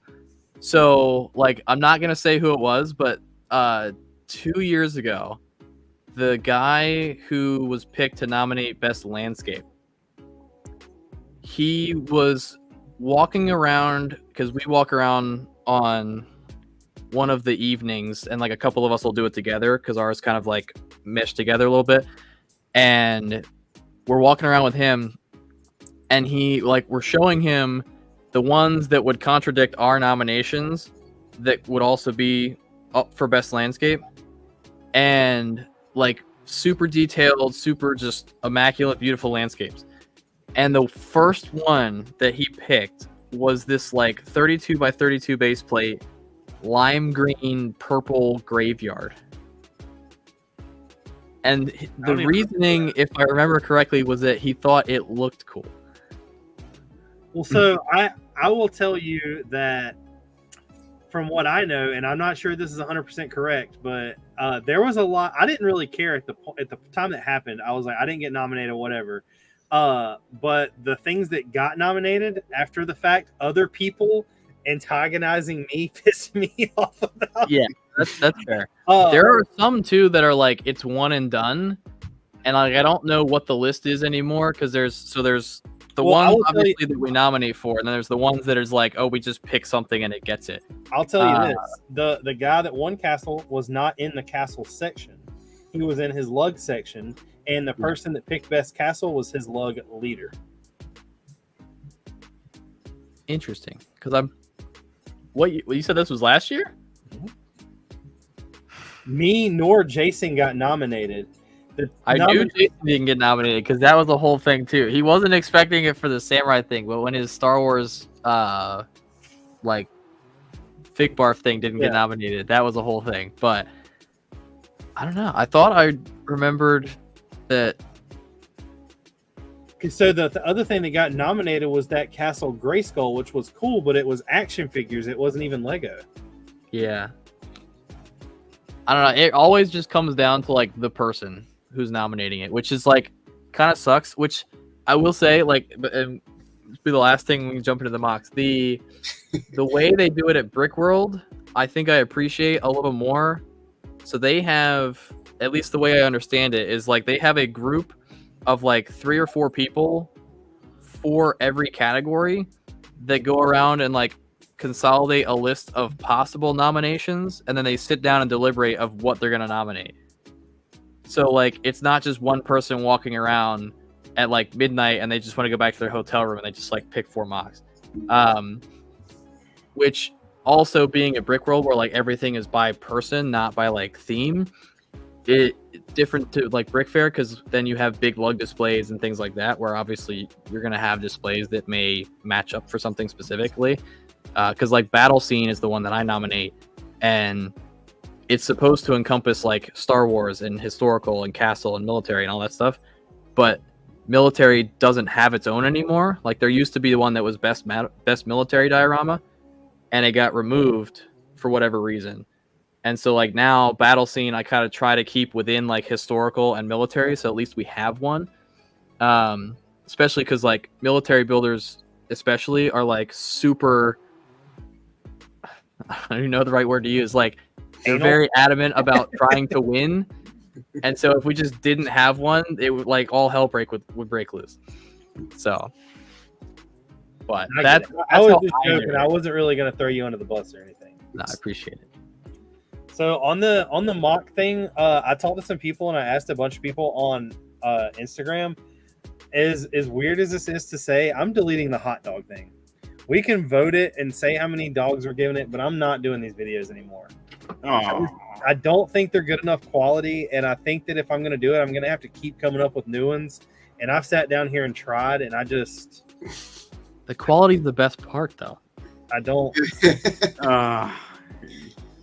I know. like the hot dog vids. Gotta keep the dogs. But I did bring a bunch more mocks. And instead of ruining people's mocks with them, I've put their name in front of everything now. And this guy kills it. He's the guy who did like the custom buildable figures. But like this thing looks really cool, and it's actually really big. Yeah, it's huge. Like, I don't know what this is. I don't know what... At first, I thought it was like an evil Doug from Up. That was my first at first glance too. I'm not gonna lie. But it looks really, really cool. Yeah, I mean the parts usage is... I mean, the crazy. bandana for like the eye. Oh, Yeah. that's incredible. And I know that these are like the Venus flytrap pieces. But like, I'm assuming all this is like Bionicle right here. Yeah. And then like all these spikes in the back to give it that like the feathered tail look. I don't know. I thought this was really, really cool. Yeah, that's insane. Yeah, give it 10 dogs. I mean, that's Yeah. something that I would never, the creativity there, I would never come up with. But yeah, I agree. I would give this thing 10. Yeah, I'm going 10. Next up, we have Mr. Lucky Bricks. I don't know what it is about this thing, but this thing is clean. I really like this. Those hot dogs at the top? Yeah. They sure are. And it's got 8 of them. You can't escape the dogs. You need the Like dog all the videos walls are back. like it's not built, so you have like all the lines like between the boards and everything. Yeah. Yeah. It's like the studless look aside from like the landscape at the bottom. The only thing I don't like about it is the cactus. I think the cactus is very like... That's why it's in the back. Yeah.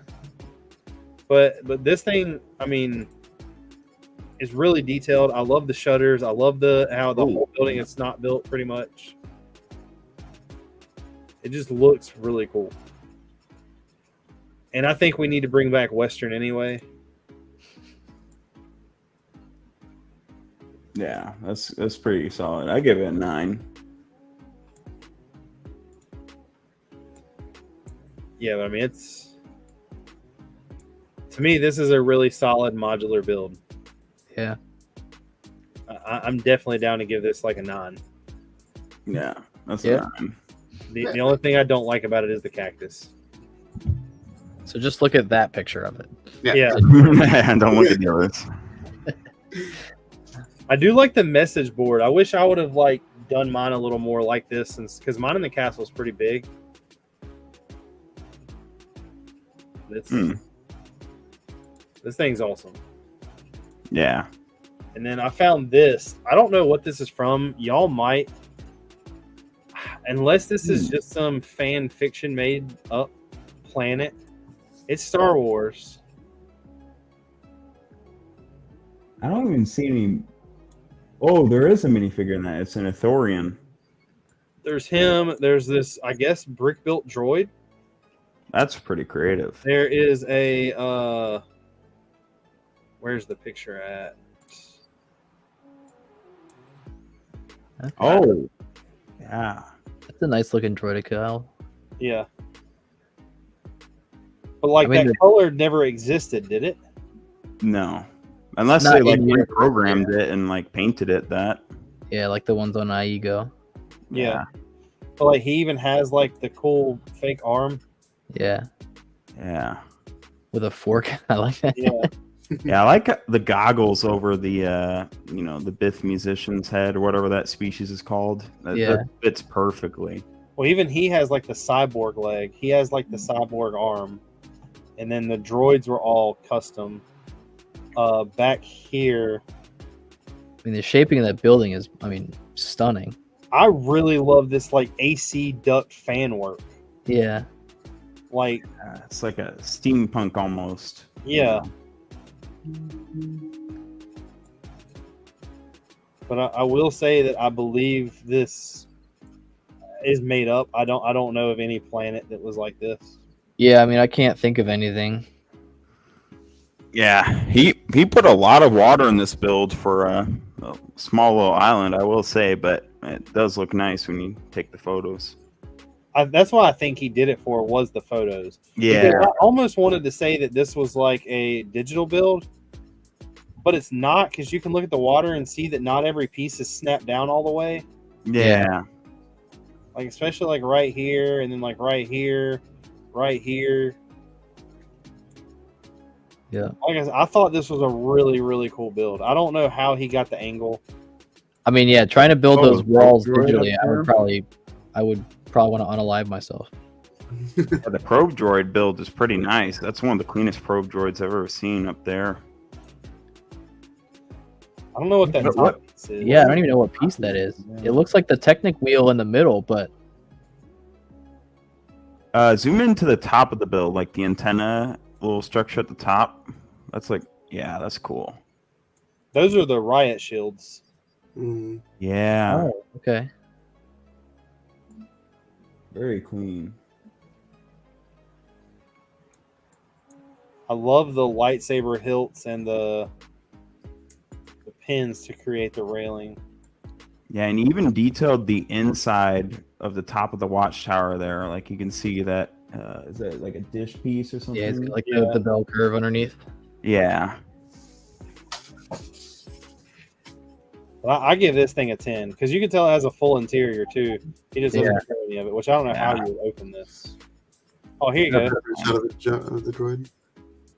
Is Yeah, that I have no idea what piece that is. That's what I was thinking. It's like a cauldron or a pot or something. The cauldron was taller though, I thought. Yeah, cauldron's a bit thicker. I don't know, man. Unless it is just like that small, because is there a like frying pan from like any of the Friends stuff that just doesn't have a handle? No, because all of it would. The frying pan's like yellow and orange. Right, and that seems like that because they're even shorter. Yeah. Because you got to think that's a decent size because that's a droid arm. Yeah, I mean, if he's got the 4 droid arms, he's at least got like some kind of bar or something attached to the inside. Battlefield says it's a frying pan hat piece. I'm gonna look this up right now. I guess, how is that, red tile attached? Like trans red tile? Like, it's got to be the handle area, but it almost looks rubber. You see what I'm saying? Like if you zoom in, you see what I'm saying? You can tell it's 2 stacked on top of each other though. Yeah. Well, I think that's a wheel without it's the Technic wheel without the like band on it. Oh, really I bet you're right. Yeah. Yeah. I don't even know what that would be under on Bricklink. Probably not minifig headgear. Oh no, this build is really clean. So much detail. I mean even that right there, like that circle thing, like that's really cool. Yeah. I like that droid in the doorway there. Almost looks like Ned B from the Obi-Wan versus Vader set. Yeah. It's got like the same head. I still like this guy. Yeah. And then I guess there's a red one they built identical. The tree build is really nice too. It's using those new leaf pieces. Yeah.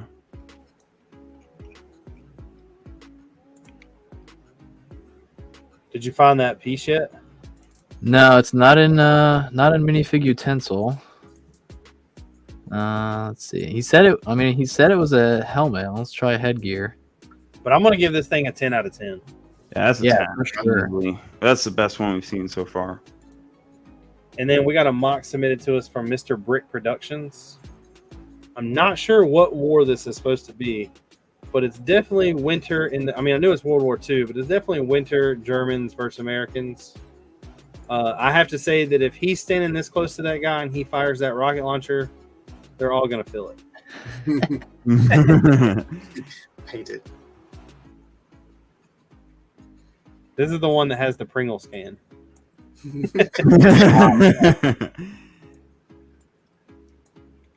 What kind of tank is that? Oof. It's not a Sherman. No, it's definitely. I almost wanted to say Hellcat, but it looks too like M27 chassis like to be a Hellcat. The bottom back here kind of looks like the Wolverine, like an M10. Yeah.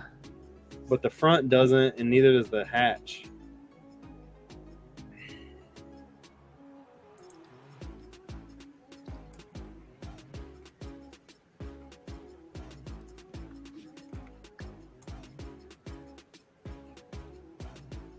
I don't know.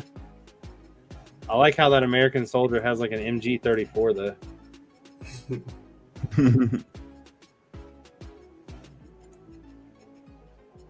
And the walls being destroyed. That's pretty cool. Yeah. I really like these crates. I don't know what brand they are, but I really do like them. Yeah. And then I really like this minifigure. Yeah, that cloak piece is nice. Mm-hmm. It's like a piece of leather. Yeah.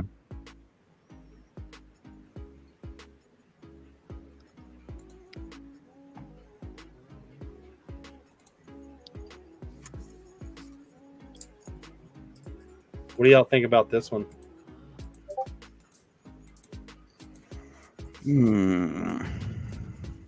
I definitely like the terrain. Yeah, I like the hedgerow on the left there. Yeah. Yeah.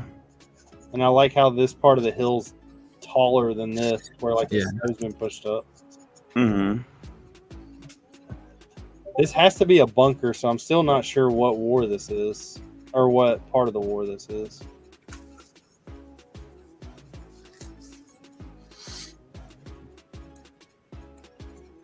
I like the border. It's all, I mean, it's very fluid.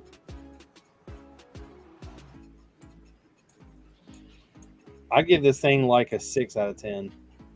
Yeah. Yeah. Tank's nice. Everything's kind of flat, but it's not bad. Yeah.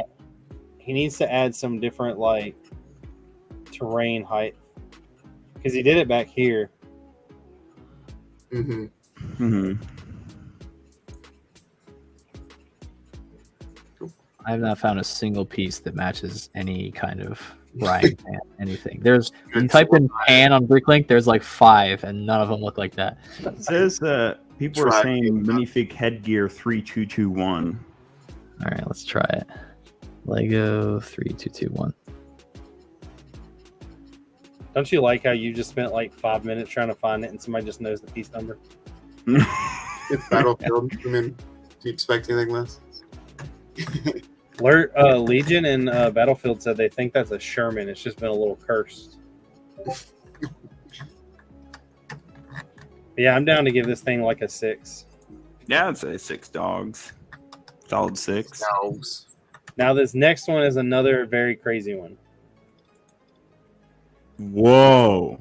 Yeah, I don't even know. Wow. I don't Look even at know. that.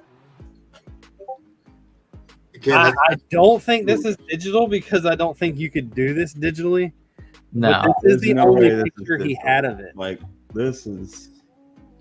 that's crazy.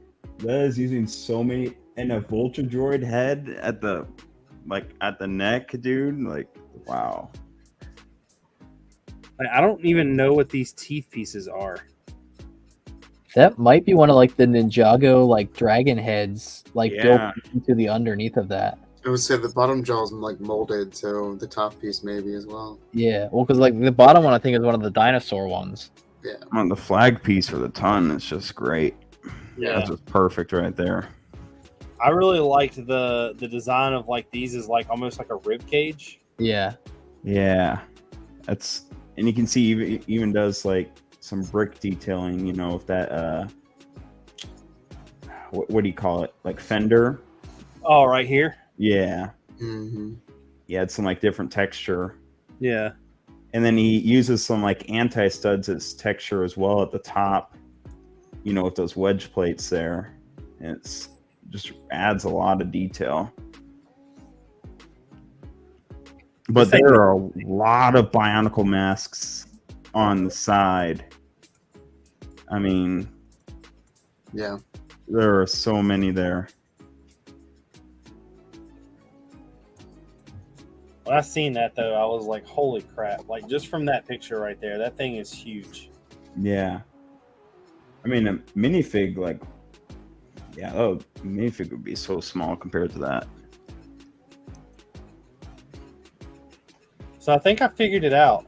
That right there is a horn. Yeah. Yeah. I believe that right there is a beard. Oh, wait, I know what that is. That's the, wait, no, it might not be. I'm thinking of something else. I mean, those aren't minifig hands clipped onto the front of it, are they? Or is that right there? I don't know because it looks like it curves down. Yeah, it does. Yeah, because Wow. that's definitely a horn on the side because you can see the like arm bar that's attached to. Yeah. Mhm. I think it's that, they had these pieces in Indiana Jones in that Temple Escape set, you know, like the brown, like little vine pieces. It might be those in white. If those Maybe. exist. I just don't understand the connection point of it. That's, I guess, one of my biggest things. Like, how did he get that to connect? Yeah, that's almost why I was thinking it was like the Ninjago like dragon head because you could mount it to the back and then just like build the rest of the assembly over the top of it. Yeah. I think it's those like that vine would be pieces. done.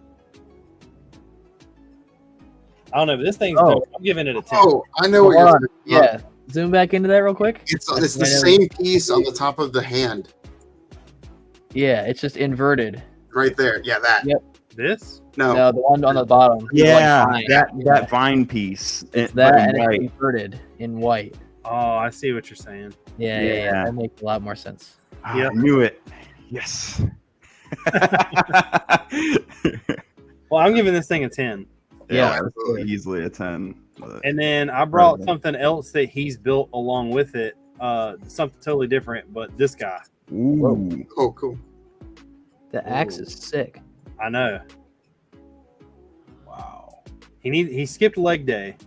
Yeah. Arm day isn't looking too good for I him. said, can he even lift the axe? But weapon day. Get that Oh, wizard, old man wizard strength. He didn't skimp on the armory, that's for sure.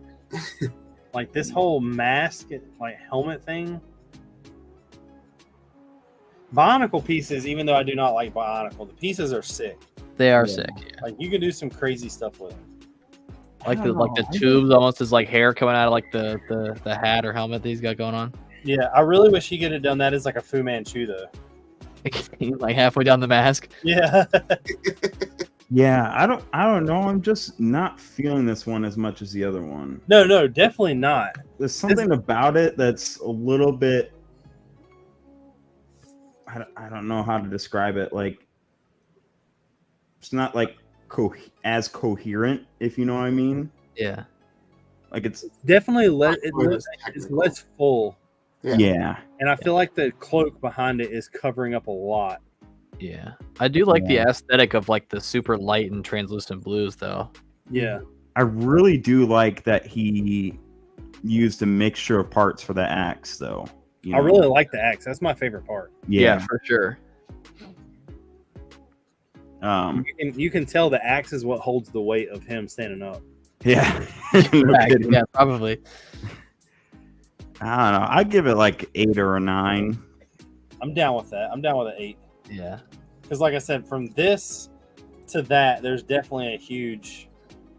I mean, I'll give the axe a 10. I'll give it overall like an 8.5. Yeah. Yeah, the It axe is just definitely seems- the coolest part. It just seems a little bit large for him. Let's see that. And then next up, I brought some crap that I wanted to show off because we keep talking about how we give everything good ratings. First off is this. Oh boy. I am not a hater of this at all. I really like this. I think that it's really weird that Lego will not touch war or military, but they're doing a game that you literally shoot each other with. Yeah. Yeah. I mean, I just despise Fortnite, but as a Lego set, it's pretty cool. I mean, yeah, it would be. I mean, you could. That's going to open a world of. I'm going to tell you right now, especially people that go to conventions, people are going to put this in a city. Yep. It's going to be floating above it, and you're going to have people dropping in, and you're going to have people shooting each other. Yeah, I mean, I'm down for that. You know, get a like lug collab and turn your city into like tilted towers, and then everybody brings their sig fig to like duke it out. That would be kind of funny. Now the big question is, because Fortnite has a pretty big fan base, whether you like it or not, you know. Yeah. Will this bring a whole new group of Lego builders, like where they build like Fortnite worlds and like do collabs and stuff like that? I was thinking about that, but here's my only combatant against that. They would have to put down the controller. That is true. That's my only combatant against it. You know how like video game people are, and as a gamer, I can 100% say that is how it goes. Yeah, but I think too, it's like I feel like for this set specifically, because I did see this, I saw the reveal yesterday, or I guess this morning, whenever it went up, that like I feel like people are gonna either like young kids will buy it for the entire set, and then maybe more like adult collectors are gonna buy it for like the cool figures, like the parts that the figures have. Because like I mean, if we're really looking at it, it's a blue school bus with the like Friends balloon parts on top. Yeah. Like there's nothing, you know, special or exclusive about the bus itself. It's really gonna just come down to the figures. And I believe in the revealed sets so far, this is the only one with figures, if I'm not mistaken. The other two or three are all right on bigger, like display ones. Yeah. So I didn't put the figs in here. I just got the bus. Yeah. Somebody supposedly said they're coming out with a CMF line for Fortnite. That's what they keep saying, but I know they came out with this. They're coming out with the hamburger thing, which I don't understand. I've never played Fortnite. Yeah. The hamburger, and then the other one, there's the llama, and then this. And that I actually really like this, and I'm not. That one is actually kind of sick. I'm not gonna lie. Yeah. I don't know why I like it so much, but I do. The intestines are just like perfect. It's big too. Like, but it's like a chocolate on the inside banana. Yeah. Yeah. Is that a printed piece on the outside, or is that a sticker? That's got to be a sticker because you can see a straight line. Oh yeah. Yeah. Like when I first saw this, I thought it was like relatively small, and then I'm like looking at the size of the tusk pieces they're using for the rib cage. Like that thing is sizable. That's probably in comparison to the C-3PO. Yeah. Yeah. So but I might buy that one. I have no idea. I like the banana guy. What is it? What is he? Healy Peely or something like that? Yeah, I've never played Fortnite, so I want to know. So I would give this thing like a 6 out of 10. Like it's kind of cool, but it's not something that I feel it's going to be an easy out for people who build mocks. Yeah. Yeah. This right here is a 10 out of 10 in my opinion. The parts usage on this, the creativity, it's hilarious to me. Yeah, I might actually buy that one. I'll just take the Fortnite plaque off. Yeah. Now I'm going to show you something that I think is a 0 out of 10 is this ugly shit. Ooh. I actually don't think it's that ugly. But from certain angles, so bad. Okay, I can kind of see why people hate it, though. I don't think it's that ugly, but I think it's because of the large piece on the front of the head, like that throws the whole thing off.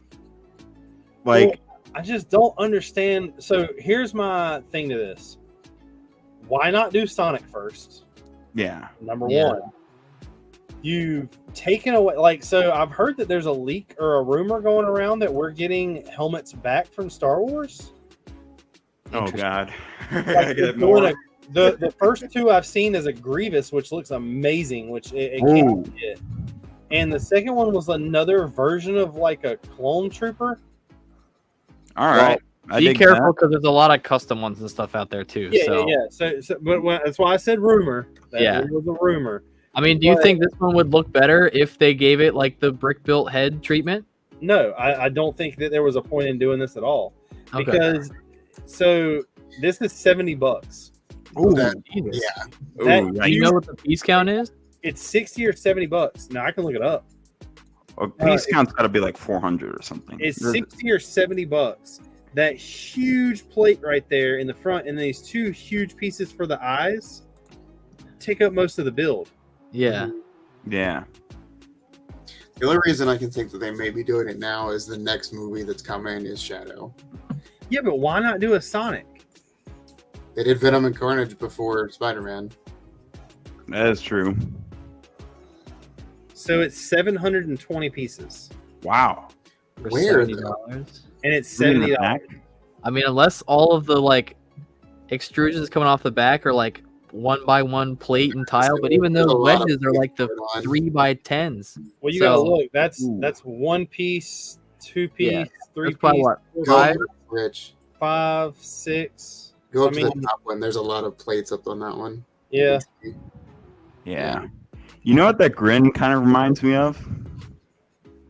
The Amazon logo, Yeah. like the arrow. You don't guarantee that that's a sticker because Lego's cheap. With a smile on the box. but I don't know. I do not like this. I think this is hideous. I would never buy it. This would give me nightmares if it was in my home. Do you have Like, any other let me- shots of it, Rich? What's up? Rich, do you have any other pictures of it? No, The one I saw of it earlier, because I saw this one and I thought it was bad, but the one I saw had the included of it like face on, and this is the better angle. And it's yeah, Right. face on is even weirder because it from the back of it, it looks like the Milan. Like if you're looking head on, it looks like the Milan ship from Guardians of the Galaxy. Like it's just Yeah. Oh, the that's nose just kind of hilarious, awkwardly dude. sticks out like in your face. It's bizarre looking, which I'm sad because I like Shadow a lot. I don't know. Like I said, it's not something I care about. I give this one a 0. That's like a 2. Yeah, it Yeah, I doesn't- mean, I'm not gonna buy it, so We I wouldn't buy it bullied them- anyway. But We bullied them into changing the movie. Maybe we could bully them into changing the way the build looks. If they would have gone with the old Sonic, dude. Oh my gosh, the small eyes. You want me to be honest though? Like, I've seen both Sonic movies. Sonic reminds me of a character that would be in the Pokemon Detective movie. Detective Pikachu? That was such a good movie too. It was. He looked, I mean, like, don't get me wrong. Yeah. I grew up playing Sonic, but the best part of the Sonic movie is Jim Carrey. Oh yeah, yeah, Dr. Eggman. Yeah. Yeah, Milo Brick said that is pretty hideous. It's I don't understand it. yeah, that's a 2. But next Get up, out I'm here. going to show you something that, of course, I don't care what he does. It's going to be like an 11 or 12. My man killed it. He said that he took some pictures outside for the first time. Went and touched And grass. do what? and who is this? He said he went and This touched grass. This This Battlefield is Brick? Battlefield Bricks. Okay. that roofing technique on the left there, It's so good. just Yeah. like chest cheese slopes. Like, oh man, But I mean, like, even the old style, like 30s car, Yeah. oh that's great. and you got the Germans out here. The window piece turned upside down is like the radiator. Homeboy sweating. Okay, hear me out though. For some reason, whenever I see people take pictures of mocks outside, they always look better. Like automatically, just like Well, plus. that's what I was something. telling him. I was like, you got the lighting that helps, and like, I don't know. He has a picture of this inside. Mhm. But like, I mean, like, look at that tank. It makes Yeah. the shadows look so like you Right. know, Yeah. He's got the shadows where he wants the them. lighting is really good. Yeah, Yeah. it's so good. Well, that door is pretty. Wow, the tree. Of course, the tree. Wow. Or is that multiple trees? Multiple trees. Yeah. That door technique is awesome. He didn't make it. No, I didn't. I like the little like little poofs on the ground of like where the plane is, Yeah. Nice I need to green. Yeah. Battlefield. I need you to send me this door design so I can use it in one of the buildings. $5. And then, of course, you have this wonderful Spitfire. Yeah, that's nice. I think if he would have done it at minifigure scale, it would have thrown the build off. So I'm glad that he kept it in this like smaller scale. Yeah. That's always one of the things with military stuff is like the choice of scale for vehicles. Yeah. And then that's what it looks like inside. I mean, even Still still. looks really good. Oh, Yeah. It's I mean, his builds are flawless. Yeah. But it's great. And you can tell those are all brand new Lego parts too. I mean, just that perfect shine. He's buffed and waxed it. Yeah. Yeah, give it some extra shine. Oh, that whip piece at the bottom of the tree. Yeah, that's cool. But yeah, he always kills it, and he never. It's always impressive. He always just. And the sad thing is when he first started submitting a mock, it was like they've gotten bigger and bigger. Before long, he's going to be building like ping pong table size builds. Dang, with that level of detail too, that would be awesome. Battlefield said, "I got you." Miley, you could submit them if you want. Just message me the pictures of them on Instagram. What I normally do is throughout the week, anything I see that impresses me, I just go ahead. The builder of that is actually Battlefield Bricks. I try to always include I will not post anything that I can't credit the builder to. I'm just not that type of guy. So everybody's names are up before the builds are shown. I was gonna say I saved a couple, but I didn't. I forgot to save their names. What? Don't judge me. I have one. So the main one I wanted to show, I do have his name. So I never throw up Battlefield's name just because he's part of like a lore now. Every week he's gonna submit something that just kills everything else that we've shown. Sabotage. Yeah, it's rigged. He wins. I saw something interesting today. So talking about prices, kind of going back to the Sonic being $70. I took a picture of it. The new X-Men airplane came out, and it was sitting side by side with the Batwing. There's only 2 pieces difference, and the Batwing is $37 and the X-Men is $84. It's 357 pieces versus 359 pieces and 2 extra minifigs. But don't they use a lot? They get $30 more, or more than twice as expensive. It's like the same thing with the Desert Skiff. Like they turned a $25 set into an $80 set. I mean, I get there's more pieces around the Sarlacc pit, but I would have rather had a smaller, more detailed Sarlacc build than the big mound of sand. I didn't think the big mound of sand was necessary. But see, that goes back to I will fight for you on that and say that the only reason Lego has priced that X-Men jet higher is because of the people wanting it. And I'm going to tell you that they played it really nice because nobody wants it right now. But when I think in 2 months when they drop that X Mansion, it's going to be with the skillet and everybody's going to want it. Yeah. Yeah. I will almost be willing to bet money there is a landing pad with the X Mansion. Probably.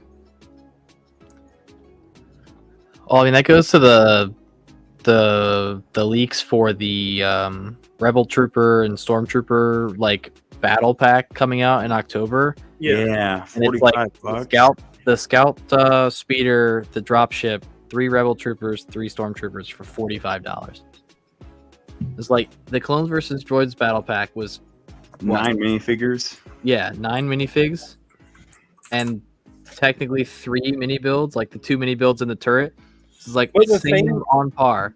The huge thing, the difference there that I will agree with you on, or use to your point, the spider droid, is usable.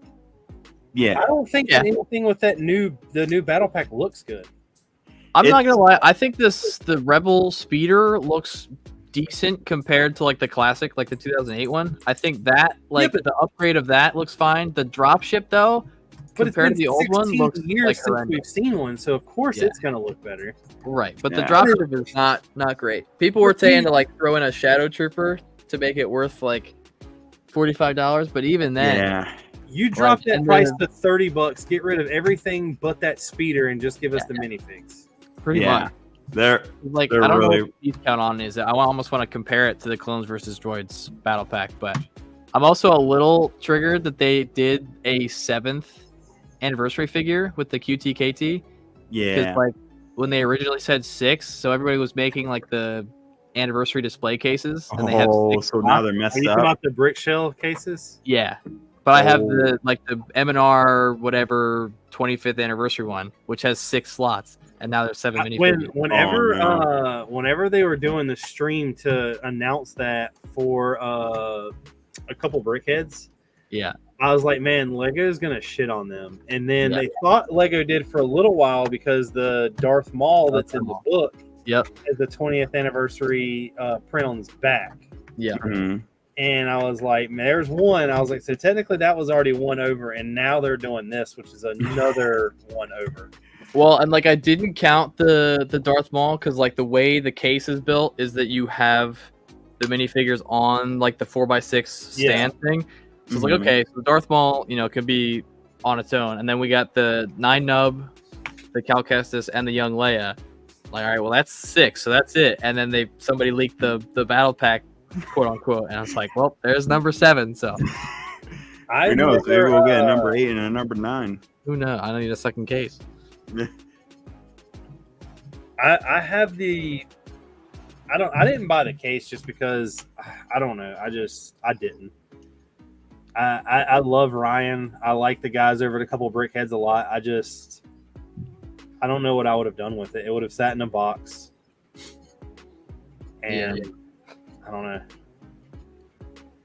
I don't know. This is the first year that I'm really like leaning into the sets, because normally most of my like Lego income just goes to parts from Ox. But and I mean, I've always like anything that comes out with Clone Troopers, I'm buying it because how many clones do you have? It's not a ton, probably like 200. That's not bad. No, that's a good number. I have more 501st than I do that, so I'm good. I have Yeah, about 950. I'm getting close to 1,000. I don't have 950. I'm probably somewhere around the 500 range. I've got enough for what I need. That's about it. But because like I've done when I bought some of the Brick Arms droid arms, like the jointed ones. So I have a little build I want to do with some of the 501st troops that I have. But like I have going into this year, because I bought the Venator on New Year's with 5 of the new battle pack at that point. And then since then, I bought all the March 1st stuff, all the May 1st stuff, all the June 1st stuff, and I pre-ordered all the August 1st stuff. Nice. So you went all in. Yeah, I no idea. I mean, the 25th anniversary stuff, I was like, yeah, I'm gonna get all these figures because why not? Like as soon as I saw the 5s get released, I was like, yeah. So have you bought the sets or just the figs? Most of the sets, like because there's a lot of them, like, and I didn't buy them all initially. So like on March 1st, I guess, like I bought R2. I bought the Invisible Hand, and I bought the Pt.4 hallway, the first one. And then those were the only 3 I bought initially. I went back and got the Pt.4 MIDI scale because my brother got me the Millennium Falcon. So then I had those 3. So when I was in Chicago, I bought the Super Star Destroyer because I can't not have all 4 of them. Yeah. And now they're dropping. Now they're coming out with more.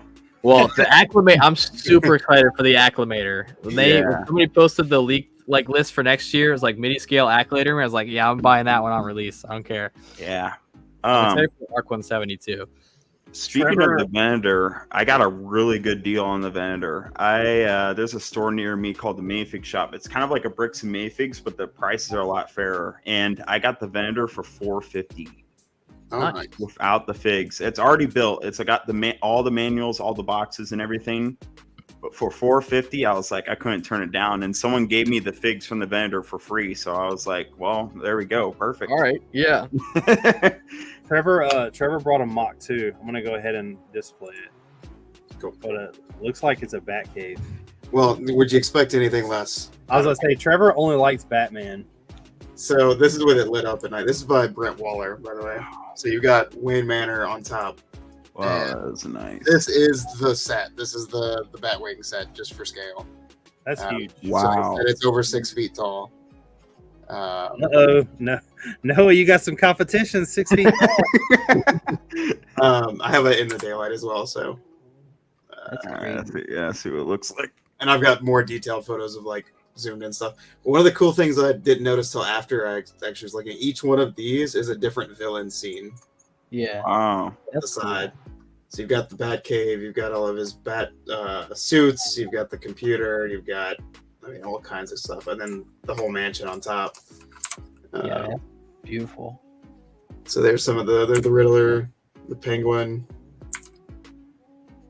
Zoomed in on the bat wing itself. You got the all the bats at the top. Yeah. Yeah. You got there's the bat minifig hanging with them. Now, are those burps up there? I don't know if they are, but if you look behind the Batwing, I believe that those are. Like, scroll down a little.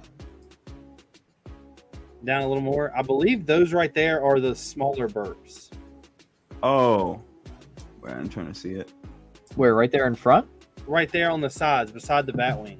I don't think so. I believe that those started... I think I see what you're talking about. Like the 2x4 ones you're talking about? No, the bigger one. It's kind of like the mid scale, not the curved ones. But I believe that's what that started. I might be wrong. Wait, I just realized there's a giant T-Rex head on the side, on the left side. Yeah, it's the T-Rex one that he keeps in the back. I kind of wish he had used like a brick built one as much as the other stuff is brick built, but it's still kind of cool. No, it's all brick built. It's cool. I don't know, I do like that platform around the computer is the same, essentially the same technique like rockwork wise, but it's all attached sideways, so it's like completely smooth. Right. Yeah.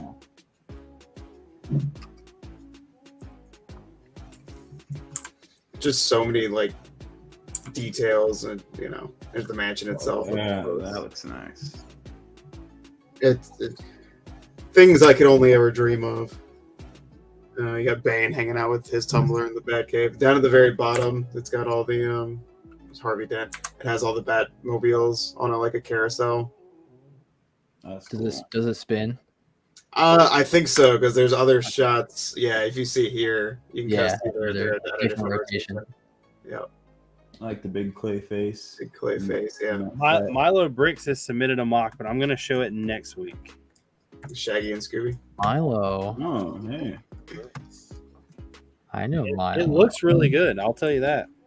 It's crazy. There's the scene with his parents with the Scarecrow.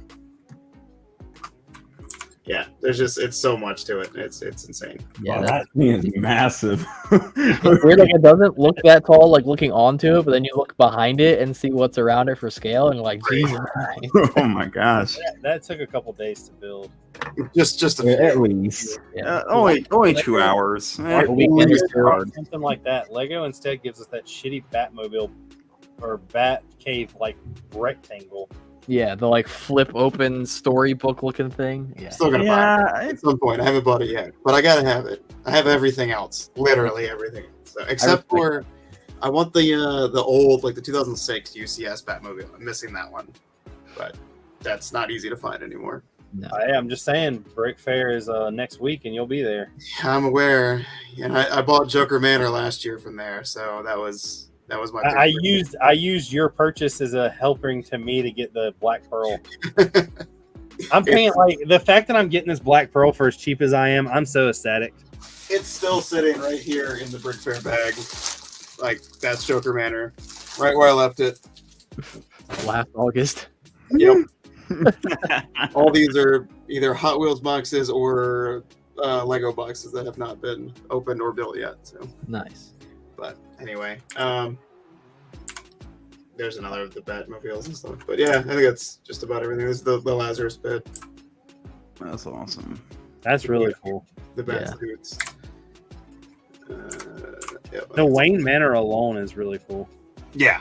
Well, this was when I discussed with you one time that I would want to, if I did a mock, it would be like Wayne Manor with the Batcave under it. And this is. See, everybody tells me I should build a small mock. I still want to build that like 2 base plate wide, the entrance of the museum from the 1989 Batman. But I have to find someone that's willing to custom print like at least stickers. Mm-hmm. Maybe I should just get the software to do it.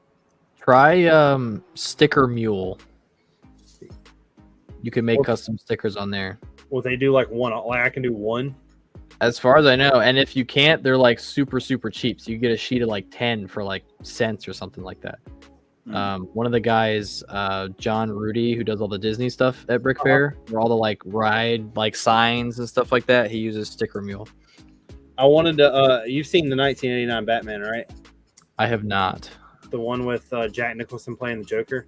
I'm not gonna lie, and Trevor's gonna hate me. I'm not a huge DC person, so I'm not either. I haven't seen Batman. Richard Batman Forever is the last good Batman movie. Go ahead, get mad. Oh, sorry. Beside the Dark Knight trilogy, I haven't seen any of them. So the Dark Knight trilogy, if you're not into Batman, is worth a watch. It's even if you're not into Batman. My mom hates comic book movies, loves the Dark Knight trilogy. See, Marvel, I'm cool with. Like, I'll watch Marvel, and like Star Wars is obviously like my I'm a big fan of whatever. But then what do you? So if you're a big Marvel and Star Wars fan, what do you think of the Marvel? I know that Noah's gonna chuckle at this. The Marvel leak that they did at the Acolyte. Wait, what Marvel leak? The last episode, them showing his name today. Plagueis? Yes. Oh, that was a Marvel like. Oh, I see. Yeah, like a Marvel reveal. Yeah, like kind of like Thanos. Oh, like Marvel style. Yeah. Okay. Yeah, I mean, I watch Marvel movies, but I'm not enough of a Marvel nerd to like know that was where we were going with that. But when they sat there and they were, because I watched like the first 3 episodes, and then a buddy of mine messaged me and was like, dude, you got to watch the season finale. Yeah. And like right when they had like Palpatine saying, have you heard the story of Dark Plagueis the Wise? I was like, they're about to drop it. And like sure enough, they dropped it, and I'm like, that was like the perfect, like any Marvel movie you watch, like the last like end credit scene, that's what that was. Yeah. No, that's fair. I was watching it, and like they're walking up to the ship, and it's like peering from the cave, and you see the hand walking around. I'm like, yeah, okay, well, this is where this is going. But like people on Facebook and wherever else were like just going crazy, both in good and bad. Because that show got a lot of hate for everything. Yeah, I feel like Darth Plagueis kind of overshadowed the Yoda reveal at the end. You know what I'm saying? But I feel like the Yoda was also like a homage to like, the original fans, even though the original fans of Star Wars probably aren't watching The Acolyte, let's be honest. At least not by that point. They watched the first episode, they're like, nah, we're good. Yeah, exactly. I also think they expected it. Like, I could expect to see Yoda more than I ever could Plagueis. Yeah. I don't know, because I feel like everybody's theory for like the show breaking canon was that Ki-Adi-Mundi was gonna find out about the Sith interaction or whatever. But like the fact that Master whatever her name is, Ven something, like covered it up, went herself, and then told Yoda, but then theoretically Yoda would know by the time of the Phantom Menace, and he was in the room at the same time. So who knows? But a mess. The cool thing, I think one of the coolest thing about the show is it gave us new Jedi, even though they killed. So they're all dead. Yeah, like it still was like because from an outside perspective of the Star Wars world, if all of you've watched the movies, you have Luke, you have technically Anakin before Vader, and then you have like Qui-Gon and Obi-Wan, and besides that, like Mace Windu didn't really last too long. Yoda, but Yoda's. I don't think I'm one of the few people, and this is gonna sound really weird, but I don't look as Yoda as a Jedi. He's like the Master Yoshi or the Splinter. I mean, not Splinter. It's granddad of all the Jedi.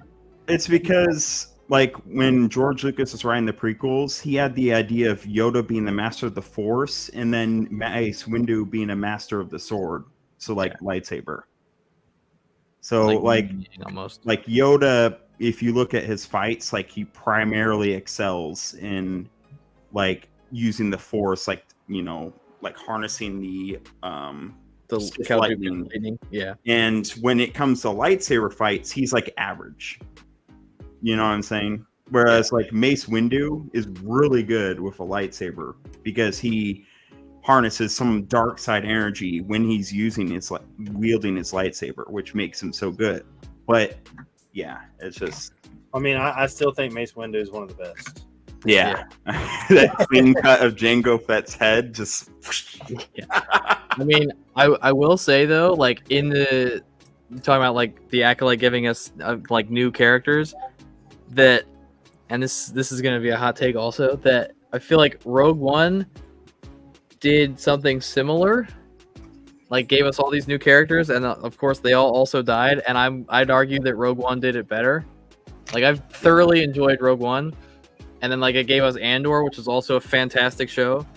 Well, I mean, I agree with you there, but you're still missing, like, Star Wars had a good, like, it was like a 1.5 minute scene, and it was just, like, the best scene ever.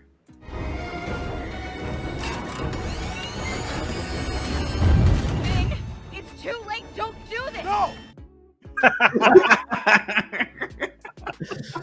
Like, no. Play the whole clip. Play it, the whole thing. You know what's really weird?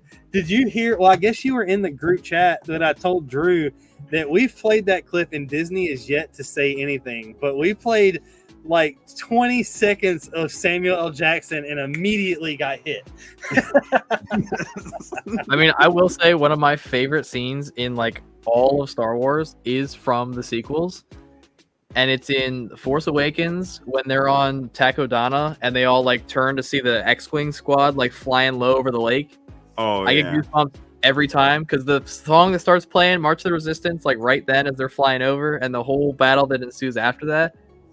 See, I tell them, and like nobody agrees with me, and like all of my friends in the Star Wars world, I think one of the coolest lightsaber, not fights, but scenes, is when Kylo and Rey are fighting on the fallen Death Star. Just from like, you got the Death Star destroyed, the waves are crashing against it. Like, I mean, I think it's a really cool scene. I mean, do you put that above Anakin and Obi-Wan on Mustafar? No, but that's like the scene, though. Well, that's what I'm saying. I feel like the scenery is good, but like the fighting is just not there. No, it's not at all. Well, because then, you know, the Jedi who's been a Jedi for like a day just naturally force heals after stabbing somebody with a lightsaber. Well, I mean, the whole thing that like after Disney took over, that anyone gets stabbed with a lightsaber just doesn't die anymore. Sabine, yeah, poor Qui-Gon. Harshly. Kylo. There was another one. I don't even remember who it was. Like back in my day, they used to just cut off Jedi's hands and call it a day. But it is got that time. We do have to end this thing. It has been really fun tonight. It's been a lot more going on. With that being said, do you have anything going on this week, Mr. Caden? I know you do. I mean, yeah, just getting ready for Brickfair. Baking me some of these cheesecake cookies that now Legion knows about, and Legion's going to be with me. Yeah, I'll be there too. And now Trevor needs some too. So yeah, Trevor's not there until Saturday. So look. Okay. We're leaving. Find me if there's any left. If they go missing, I don't even know how many I'm making yet. So, at least 2. Well, I'm making at least a dozen, but at this point, probably close to 2 or 3 dozen. I'll pay. I told you. I don't mind. Well, well, I have to taste them first because I don't want to pay for the cookies. I mean, if you make it any better, I am certified pastry chef, so I'm still. fair enough. Yeah. Test the craft. You What, need samples, free samples. There you go. I'm not making a few hundred. Little, like That'd be- the Sam's Club cups, as people walk by your mock, be like, have a sample. You just have a tray out of the front of the table. Yeah. What do you got going on this week, Noah? Waiting for more orders to come in, and then I'm gonna work on like Pound designs for like a week straight, and then drop the Pound update. I have no idea how I'm gonna fit like 50 or 100 designs into 10 photos on Instagram. Like, Carefully. this is gonna be a challenge, but a good one. I'm excited. Trevor, you got anything going on? Working till the end of the week so I can come hang out with y'all. I've got the video ready. I'm gonna film a little bit more at Brickfair, but I got the video ready for the last castle update. I've got a lot filmed for the church update for the Baston, but I'm trying to wait till I get these wedges here, so it'll be after I get back. I want to make sure the church is done. I've built another 10 vehicles to go with the World War II mock, so now we're up to what, 4, 6, 7, 9, 10, 16, 24 vehicles. Nice. But and I still got a little ways to go. I still got more vehicles to build. But it's been fun. I really enjoyed tonight, guys. Yeah. Yeah. Thanks for having us on. Everybody, take it easy. We're going to hit you with that intro. Have a good day. Peace.